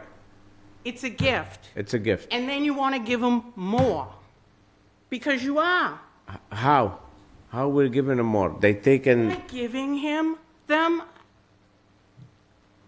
a special permit and so not what, having to be 15 feet from the property line, from the back line, and 10 feet from the sides. right, but they have an existing structure that they're gonna turn it to that. You understand? Oh, I get it. Okay, Jimmy, you want to say I something? get it. So, I've been taking advantage of it. So I just want to caution you, I'm looking at this plan drawn by a civil engineer, and Oh, your yeah, test, the one that they had, the surveyor come out and left no markings. are you done now so I can Yeah, finish I'm my done. comment? All right, and when I finish my comment, you can rebut it, but I was trying to say something, and I knew what you had to say you felt was more important than what I was saying, so I let you say it. But now, I'd like to have my chance to talk, if that's okay. Could I have your permission to talk? Excuse me? Yeah. Yes, I excuse Just you. listen. We good, we I good. excuse you. All So, right, Jim. I have a plan here drawn by a engineer, Yep. and I'm looking at it, and I don't need a scale, and I can see that the shed that you're upset about is conforming, setback-wise. I can see that without a scale. You said that they came onto your property and moved your stuff without permission. I suggest, if this plan is correct, and it's presented by a licensed engineer, and you're not coming in front of me with a plan drawn by your licensed engineer that you're Let him interrupting me finish, man. again. Let him finish. You're interrupting me again. I asked for permission I to talk. understand, but I think you're looking at the You- wrong shed. I think you think your comments are more important than mine. Don't. Ma'am. I don't want to hear you Ma'am, anymore. listen. I'm done talking to you. You gotta let, I'm done talking to you. we're giving you a chance to speak. You gotta let everybody speak. It's just that I think he's looking at the wrong shed. The shed that's on the other side is much closer, Yes, sir. is much further That's it. away. If I may Yeah. add some clarity to the situation. Okay. You are on the westerly side. I don't understand. Are you, Yes, does. yes, she is. And we're discussing this shed. Yes. This is a two-phase project. go back to the mic.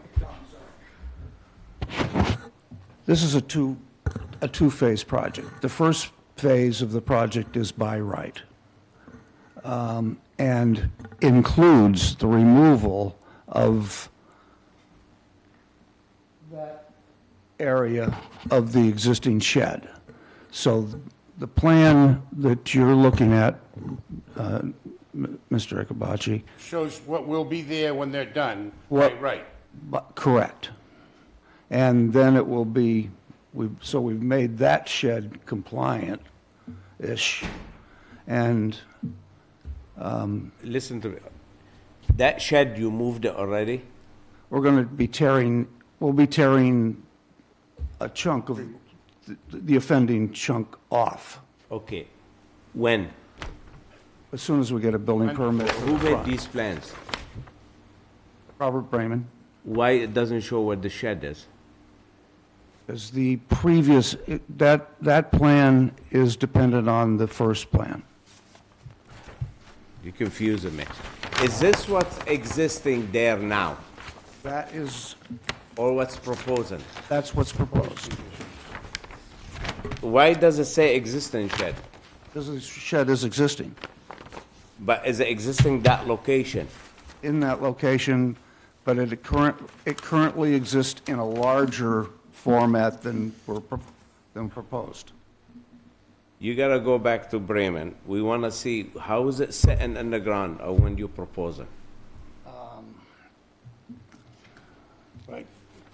Bill, I think what our chair is saying is, as you've got the broken dotted line for the shed that's going to be torn down to create the ADU, Right. you'd like to see the broken line. No, on the shed, not even the Yeah, broken no, line. I'm saying the same And type the of, broken same line. type of line for what's there now that's going to be removed. He needs to show existing. Well, He signed this. there is a plan that has that. It's not in front of us. That's true. In the package that is in front of you, there's a paragraph on the right hand, on our drawing. What's it say? It says, "Existing conditions assume completed construction of renovations in addition to the principal structure." You gotta go back to it. He knows better than drafting a plan like this saying existing condition. You gotta continue this. You gotta go back. Yes, it's proposed, yeah. I know. I know, but you're looking for a certified plot plan. It says here existing. Yeah, we want See, to- that's I the get you. proposed. I That get you. should have been proposed. Do you understand, Bill, what I'm saying? It does say proposed. Yeah, but the proposed drawing doesn't show. Can you come here a second, Bill, please? Sure. Is the existing shed something like here? Yeah, show him yours, Yeah, Bill. that's correct. Show him yours. He's got the red lines on it. Okay. So he cannot stamp a plan and write existing shed. It's not what's existing. This is what's existing. The building commissioner insisted that we separate the project into two. No, he didn't insist, no. Yes, he did. You put existing and proposed, just like every other project we've done. So has he granted any permits for the, you said 2 phases? Has he given any permit for what you've got there in Brown? It's in process. It's approved. Listen to me. He did not send us to this board for For relief. that. The shed, he doesn't need a relief from us. If he's moving it 5 feet to 5 feet, he doesn't need this. But what I'm saying, the engineer, he's throwing us off. He's throwing us off. Not by intention. We don't think that you came here with malice. No, absolutely. And no malice intent. Needs to go back, show the existing as well as the ADU. You showed the existing shed. We want to see it shaded, existing. So it'll be shaded here. I mean, it's not your first rodeo. I know it's not. That shows, it should show like here and it should show like this. We have another plan. It's not before us, so I don't I care. understand that.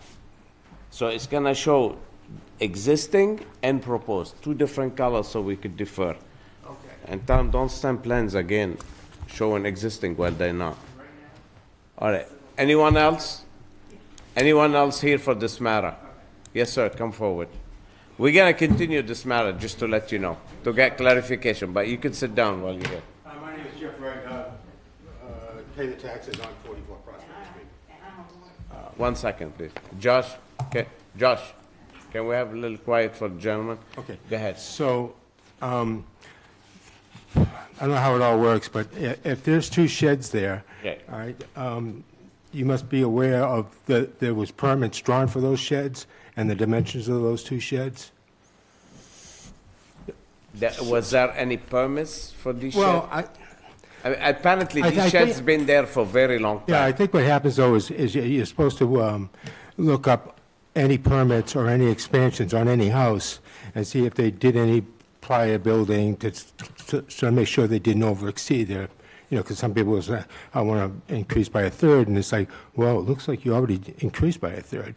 I just want to make sure if there was two sheds, do those two sheds match the dimensions to the two permits for those two sheds? But if these sheds are 60, 70 years old, we don't know how long, there's probably no record.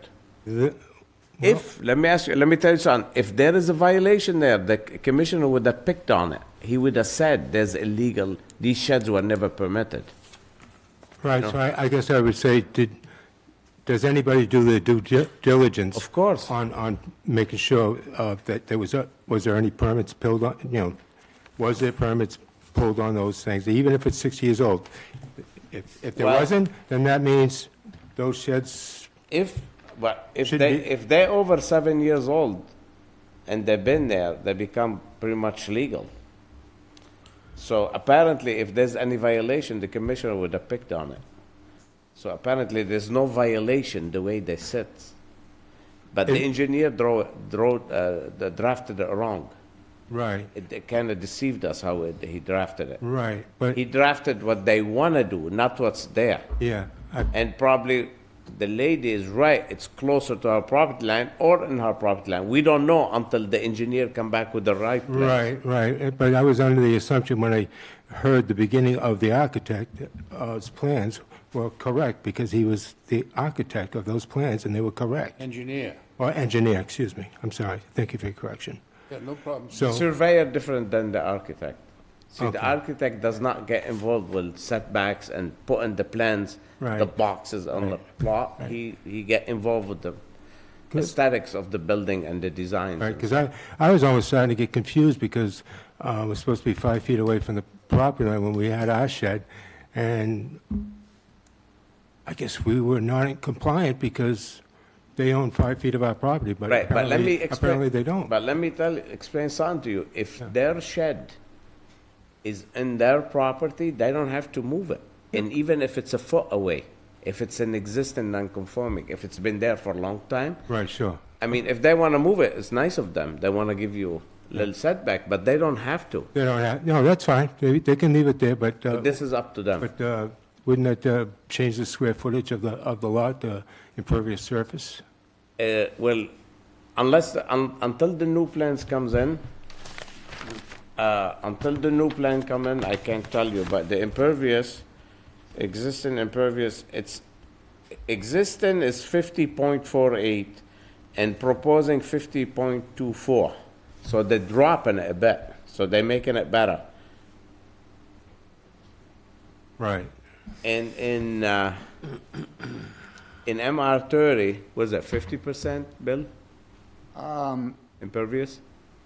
Yeah, I think so, or 70. I'm not 50. sure there is a requirement in MRT. Yeah, no, in MR30, there's no requirement.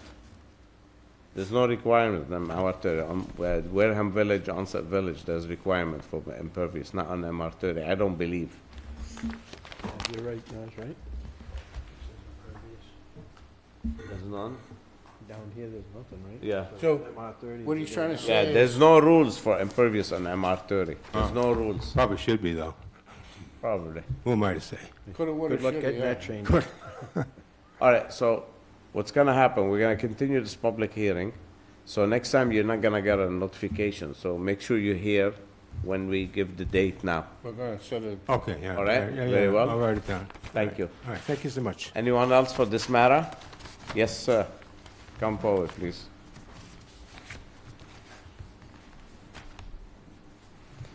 Name and address? Peter Marco, I'm at 47 Prospect Street. I'm across from Jeff and Marion's and around the corner from Rick and Naomi's.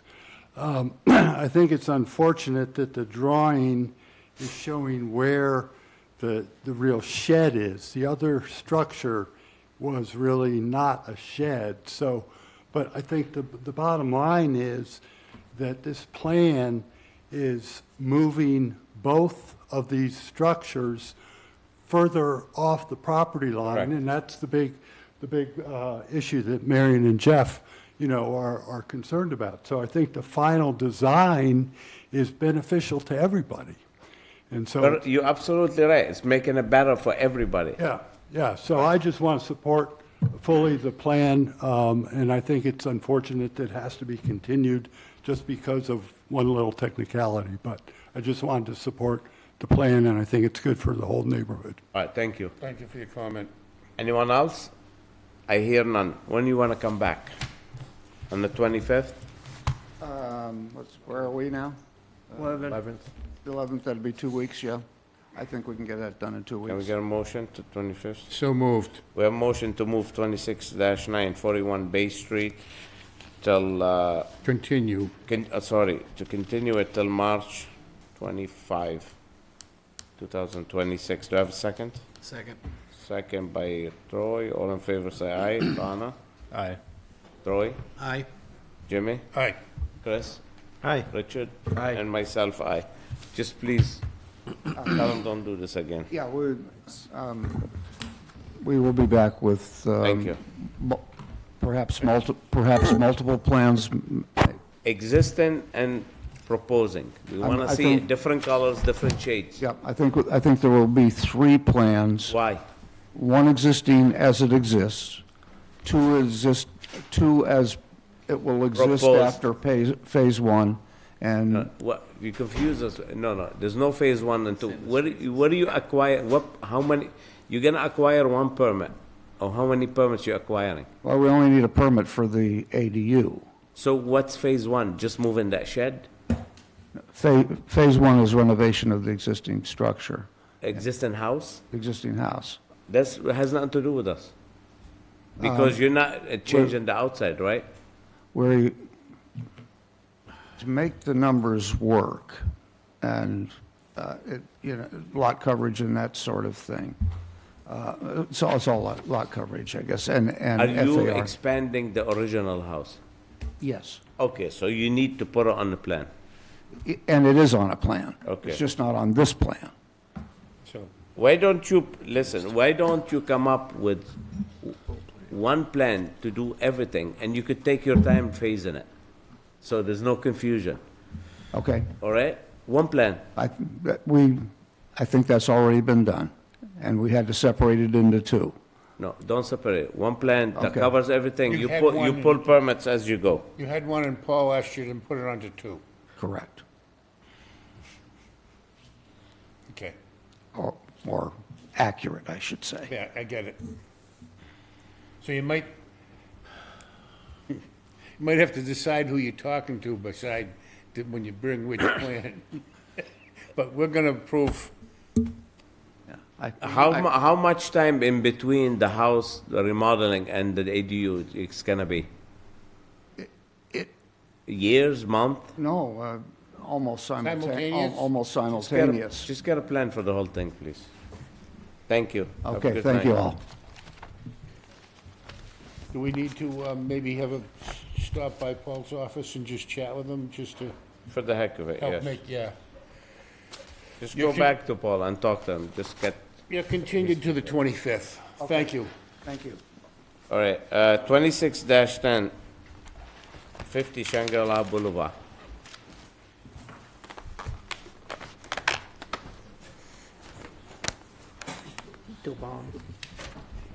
Bill?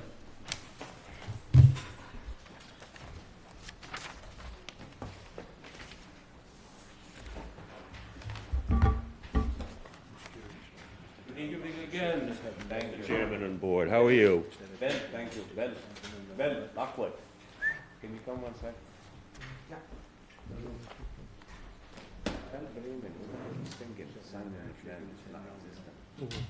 It's not really what's in there. That's not right. It's not happening. You know, there was something new that. You know, I could stop him from bringing plans here. I could forbid him from supplying to us plans. Me too. It's all. Don't do this.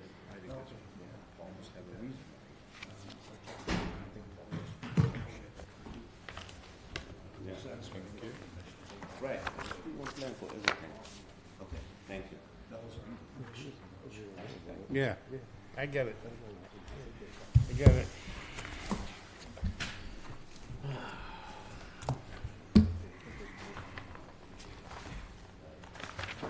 Okay. It's a lot more fun when there were a lot more people. Would you like to come back and be at the beginning of the next meeting, or? No, that's okay. I prefer performing in front of small audiences, thank Okay, you. you don't. But thank don't- you for your thoughts. Yeah, okay, I was just trying to give you the room, you know? The zoning board of appeals will hold a public hearing on March 11, 2026 at 6:30 PM in room 520 of the Wareham Multi-Service Center, 48 Marion Road, Wareham, Mass. 02571, to consider petition number 26-10 for a special permit and a variance from the requirements of Article 6, Table 621, and Article 13, Section 1355, 1356, 1357, and 1358 under the Wareham zoning bylaws to Eric R. Grassi, care of Peter W. Titlebaum, Esquire of 30 Oak Street, Wareham, Mass., proposing to construct a two-story cape at the property located at 50 Shangri-La Boulevard, Wareham, Mass. This would appear on Wareham Assessors Map 119, Lot 23, 24, and 25B in the R130 zoning district. All right, Counselor, let's hear it. Name and address first, please. Peter Titlebaum, 30 Oak Street, Wareham, Mass. I'm the project attorney. I have Sam Iamelli from JC Engineering available by Zoom if you have technical questions about the plan. All right. So what we have here, Mr. Chairman and Board, is Mr. Grassi purchased the property in 2022. He tore down the existing house that was on there without the benefit of demolition permit. He went to reconstruct and fell afoul of the requirement for a special permit to reconstruct an existing non-conforming. And in the process of devising his plans, which call for an increased porch area, he also needs, pursuant to the special permit rules, he needs to get a variance because he's increasing the nonconformity. So that's why we're here. Increase in the nonconformity of setbacks? Yes. What? So he needs to, so the frontage is Shangri-La Boulevard, right? Is that existing garage his? Yeah, I believe that is his. So it's on the road? Apparently. There's two existing sheds, the existing garage, because his lot is sort of wedge-shaped. I don't know if you can put the plan up. I could see it, we have it. You have it, okay. Yeah, so it's wedge-shaped, but the garage isn't really his issue now. His issue is getting the house rebuilt. All right. So he demolished the house without a permit? That's what is in the commissioner's letter, that he didn't obtain a permit. In 2022. Sometime between 2022 and when he applied last year to rebuild. So- I'm not exactly sure when the house. So is because he down. tore it down and exists less than 30 feet, he needs a variance now to rebuild it, Yeah, basically. right. And also because he's going beyond, he's going a little bit beyond the prior footprint with his expanded front porch. With the, not foundation, just a deck. Yes. But the foundation always existed. Yeah, the foundation is still there, in fact. Right. So he's using the same foundation. Yes. All right. He's just putting a house atop and putting decks, putting a porch on one side and a deck on the other side, the westerly side, I guess you would be. Trying to orient myself to this point, which I think generally faces northwest. All right. How long ago he tore the house down? I believe the house was demolished in 2024. Is it less than 2 years, more than 2 years? I believe the building commissioner recites, he actually doesn't give us a date. He says demolished recently without a demolition permit. It was done between March of '23 and April of '24. So it took a year to tear it down? I think it took a weekend to tear it down. So, but That's the we that's don't know when. It's just because of the GPS maps. Yeah, right? When the last those are the time I date left. frame, those are the photos that I have, or those two dates. All right, so So- we're gonna give you the benefit of doubt and go to March 24. So that keeps you with no abandonment use. Okay. So is it safe to say it was taken down the weekend of March 21? It says spring. Well, I mean, I have Sam's notes here, and he's available to comment on it, but he says existing structure demo in spring 2024. Now, we know spring starts with a date certain, so if you want to impute that the date that it was torn down must have been sometime on or after March 21st, I'm not going to argue with you. Well,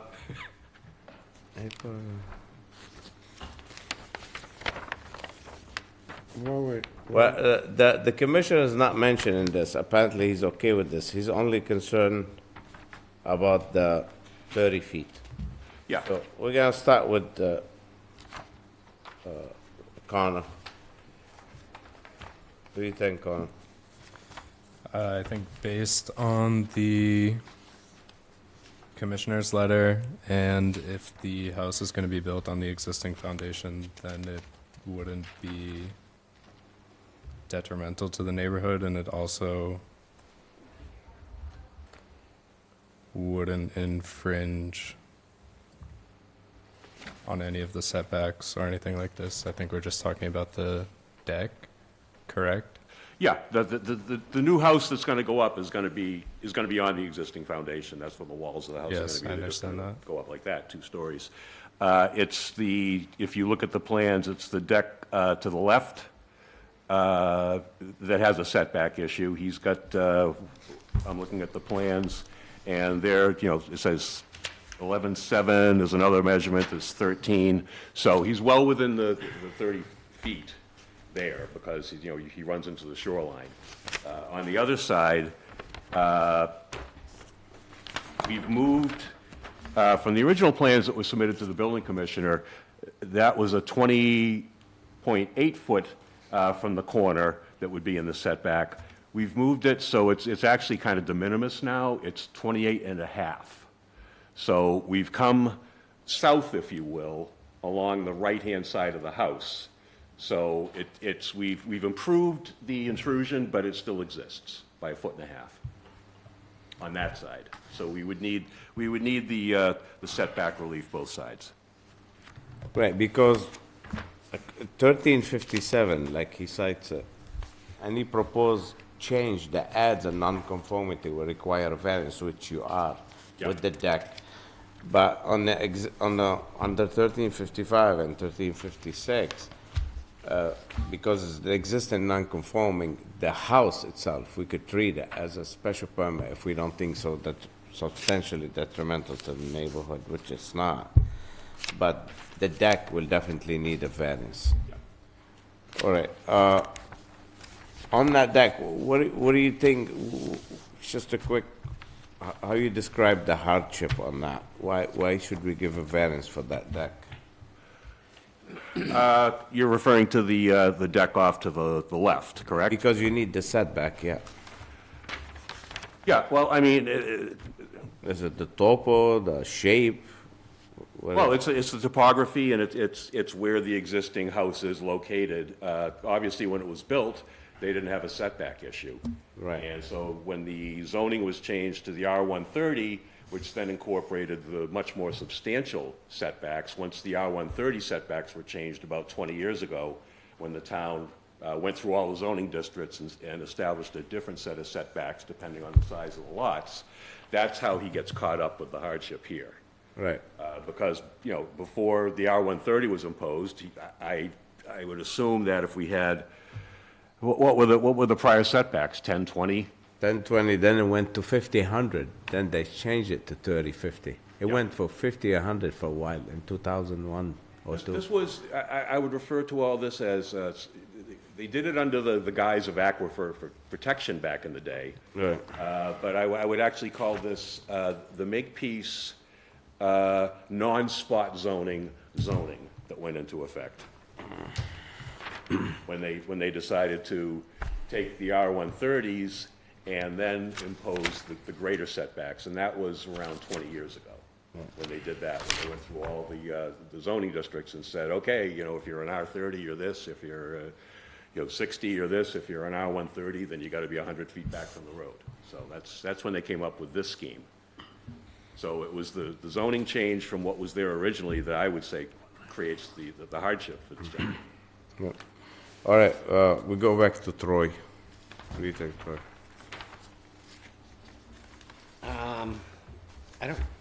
I don't have an issue. Jimmy? I'm kind of okay with all this. What's got me perplexed is how does this guy get a garage in the street? That's a mystery I cannot solve for you tonight. Fortunately, it's not part of this application, so. That Shangri-La Boulevard, that's a very old road, right? Oh, yeah. That's probably, God knows. Yeah. Mr. Chair, for your benefit, I've presented a plan. This is a septic plan from '07 that shows a similar deck in the same location. Oh, okay. It's just not as long.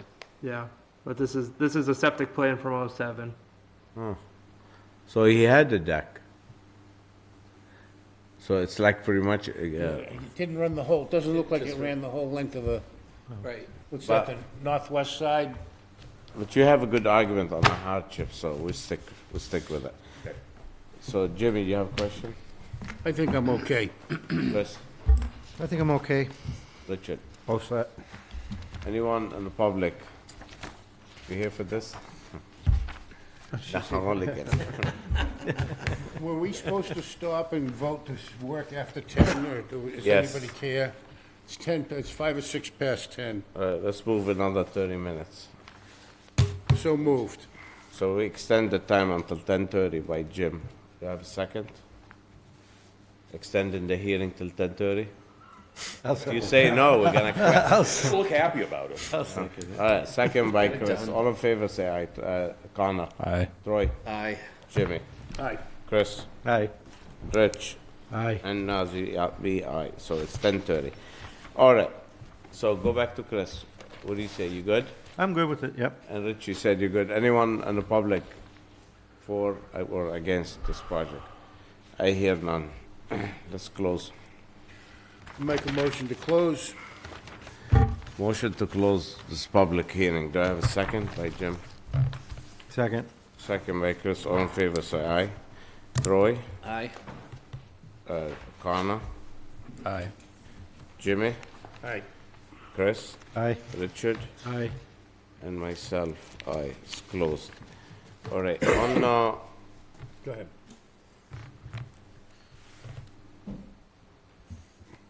so you only, there's only, we're not gonna, it is under 2 years, he didn't abandon, we're not gonna discuss the abandonment. Apparently, nobody mentioned it, so we're just gonna talk about the 30-foot setback of the variance for the setback. All right, so I guess, can we get a motion on the variance? Without looking at my notes, I make a motion to grant a variance for the setback of the deck. As requested? Yeah, As presented with the plan drafted by J.C. Engineering, yeah, you got it. dated April 1st, 2025, revised October 13, 2025. And the findings is that the applicant showed he met the statutory requirement of Chapter 40A, Section 10 for a variance. So that's the motion by Jim. Do I have a second? Second. Second by Chris. All in favor, say aye. Connor? Aye. Troy? Aye. Jimmy? Aye. Chris? Aye. Richard? Aye. And myself, aye. It carries. Thank you. Here we go. Is that everything? Special permit? Yeah. Or are you just deeming it to have happened within 2 years, so he's protected? He doesn't ask for it. There's no special permit by the commissioner. Yeah, there is. The think it bottom does of his mention letter, that. a special permit to demolish the structure and me rebuild see that. it, a variance for a new nonconformity. Yes.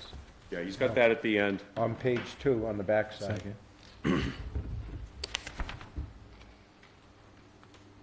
Oh, ooh, okay. See, he usually put the things in the beginning, then he explain it. Yeah, it's a little All right, so backwards, but the public hearing is still closed. We granted the variance. Let's move to the special So permit. we're gonna grant a special permit. I move to grant a special permit. Special permit to demolish and rebuild the structure. Yep. Okay, and based again on JC Engineering. Is that a retroactive special permit, or he's gonna demolish it in the future? in a different dimension, Jim. In a different dimension, okay. Yes. All right, so again, so special permit, we have a motion to grant by who? Second. By Jim, second by Rich, and the finding is not substantially detrimental to the neighborhood and based on the plans drafted by JC Engineering, again, April 1st, 2025, and revised October 13th, 2025. All in favor, say aye. Troy? Aye. Connor? Aye. Jimmy? Aye. Chris? Aye. Richard? Aye. And myself, Nazi, aye. Thank you. I'm glad you mentioned it. He usually states them for us in the beginning, no big deal. All right, Gentlemen, thank you. Last one, 26-8, 2850 Cranberry Highway. Thank you. Oh. All right. So we're gonna vote to bring back, I make a motion to bring off the table 26-8. 26-8, 2850 Cranberry Highway. So Second. Motion by Jim, seconded by... Second. By Rich. All in favor, say aye. Connor? Aye. Troy? Aye. Jimmy? Aye. Chris? Aye. Richard? Aye. And I'm gonna abstain. I have conflict with Mr. Churchill. I have a few drinks with... What'd you do? You went out and had a drink with him? We have a few drinks together Oh, on occasions, so... on occasion. All right, so Jim will chair that one. Does that mean if I eat at McDonald's and you meet at McDonald's, we can't? It's a little bit more than... Oh, okay. It's more than a fish sandwich? Yeah. I thought there was something fishy about that. Okay, here you go. And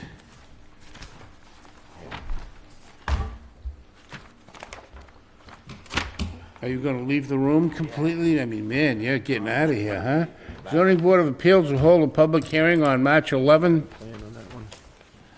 2026 at 6:30 PM in room 520 of the Wareham Multi-Service Center, 48 Marion Road, Wareham, Mass. 02571, to consider petition 26-8 for variance from the requirements of Article 6, Table 623, under the Wareham zoning bylaws to JAS Realty LLC, care of JC Engineering, Inc., of 2854 Cranberry Highway, Wareham, Mass., proposing to convert an existing one-family dwelling to a two-family dwelling at the property located at 2850 Cranberry Highway, East Wareham, Mass.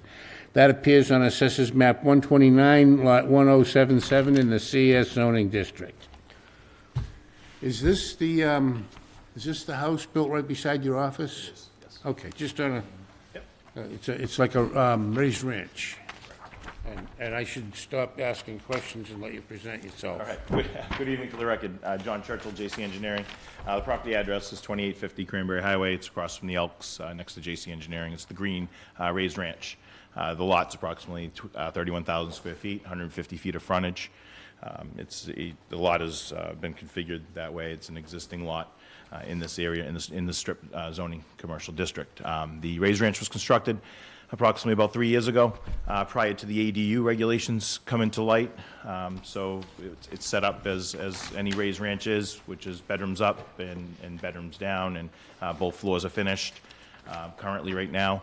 So ideally what we're looking to do is basically put basically put a kitchen on the lower level and a door between the two units. I could go the ADU route, which would require substantial improvements and a lot of renovations to a 3-year-old home in order to do we meet the 50% regulation, but we're over the 900 square feet. And there's no provision to vary from exceeding the 900 square feet. So what we're looking for is to convert from a single family to a 2-family on this property, because it lays out exactly that way. It's allowed in the zone, in the commercial zoning district. A 2-family is allowed. So we're not looking, so basically we're looking to put a kitchen in the lower level. That has means of egress, are 2 means of egress on that lower level, and there's 2 means of egress on the upper level. So again, it'd be just constructing a kitchen, and you'll see the existing conditions plans, which are in front of you. Those are the architectural plans drawn as built, and then the proposed plan is essentially, like I said, putting a kitchen down in the lower level. How many square feet per level? 1,450 in the upper and 1,400 in the lower. So it is an existing 6-bedroom home, very hard to rent. A 6-bedroom home, and again, the ADU requirement, the ADU is to provide housing, so this will allow me to provide 2 3-bedroom units to somebody rather than 1 6-bedroom home.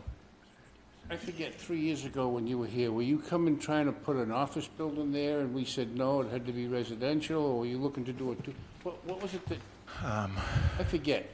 We were looking to do a duplex back then. You were looking to do a duplex back then. Yep. Since then, the ADU. Since the ADU, which I wouldn't have been, I would have laid it out for an ADU requirements, but now with brand new structure, I would have to pull out 500 square feet out of the lower unit, and so it'd be, to modify the stairwell and add that much square footage that's already located and laid out, as you can see with those plans, it lays out very nice, so, and I'd have to do major renovations to meet the ADU requirements, so. Again, this is Shangri-La, you see those raised ranches and how those are laid out. No, I remember, I mean, in that neighborhood, there were other properties that the board felt, if I remember correctly, the board felt a certain amount of integrity or pressure to apply some integrity because of what other people had been allowed or not allowed. Mm-hmm. But I get it. I'm not looking at the plan. I'm not looking at the commissioner's letter. I'm just familiar with the property and what you want to do. It's a raised ranch. It's 14 up, 14 down. You built a monster. And you could forever rent it as a 6-bedroom house. Which is tough to do, and we did go down that route. It was rented for about 8 months, and I got it. now it's turned over because Easier to close the door between the upstairs and the downstairs and collect 2 rents. Yep, it's a kitchen and a door between the units, and 2 smaller rents, there's still more than 1 big one. It provides needs for again, it'll provide for 2 families rather than 1. Anybody on the board that have any questions? Just, parking, I guess, was for 1 family, now it's for 2, just making sure that the parking covers itself.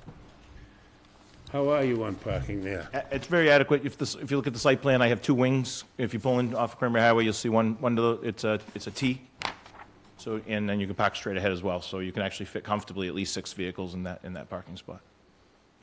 So how big's the lot? That was the 31,000 square feet. That was where we were. You didn't have the 4,500. That was what it was. That's the reason why we were here for the variance. We have 31,000 square feet, 150 feet of frontage, so we need 45,000 for a We 2-family. need a variance for lot size. Correct. It'd be the lot size in the frontage as well. There's 150 feet of frontage. In the hardship? The hardship is the hardship would be essentially is the structure. It costs probably about, I'm talking, probably $50,000 worth of renovations on a brand-new house just to make an ADU requirement, and I wouldn't be here before you asking for that. That's, I mean, if you're looking at the shape of the lot, it is an existing lot. It is awkwardly shaped, so unique to the area, because we are one of the larger lots in the area. 30,000 is pretty hefty. Technically, you're allowed to build a 2-family on a grandfathered lot, so technically I should have been able to build a 2-family from the get-go on this property. Does the lot go into the water? Does it go to the Heron Run? It goes 6 feet from the Herring Run. 6 feet from the Heron Run? Correct. Your side of it. So who owns the land from you all the way into the water and in the Heron Run? The Land Trust, Wareham Land Land Trust Trust owns owns, yeah, they own the adjacent property, and I own the adjacent So property. it's like it's a 45,000 square foot lot, but you own part of it, 15,000 of it. You're right. Just trying to think of a way to justify it. Right? I agree. Thinking out loud. No.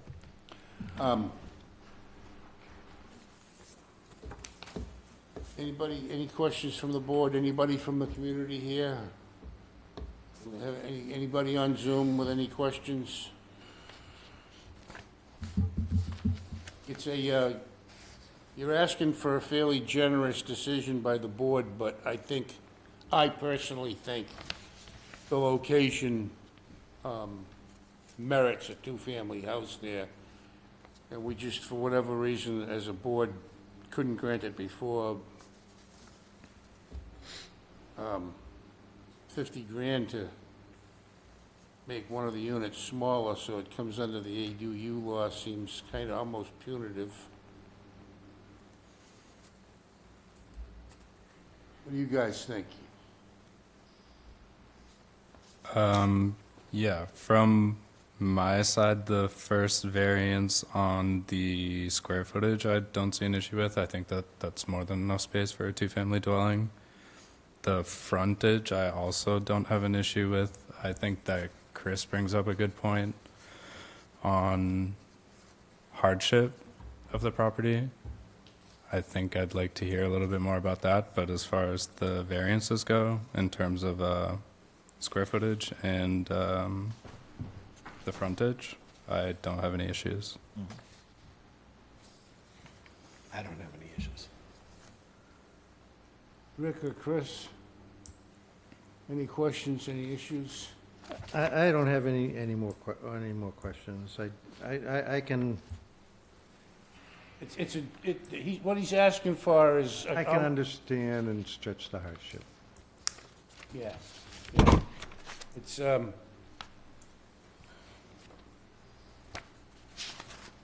Rick? Somebody want to make a motion to close? So moved. Second.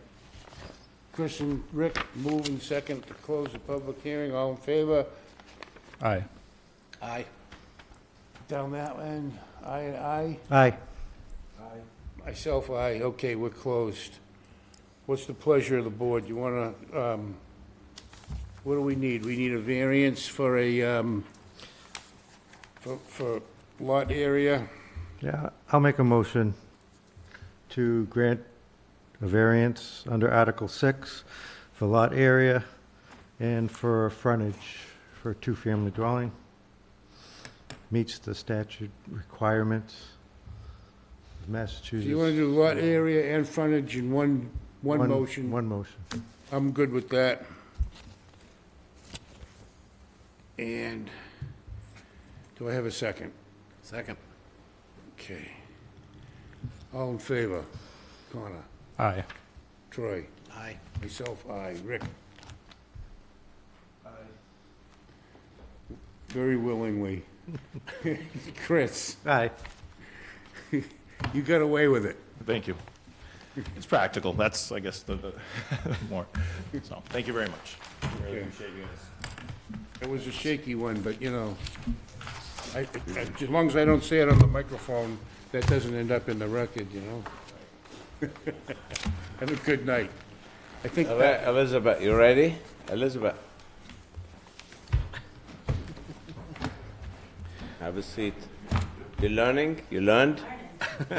All right, what are you guys gonna do with Elizabeth? We gotta recommend or non-recommend? Well, I heard her speak earlier, and I'm already impressed, so. Yep, I agree.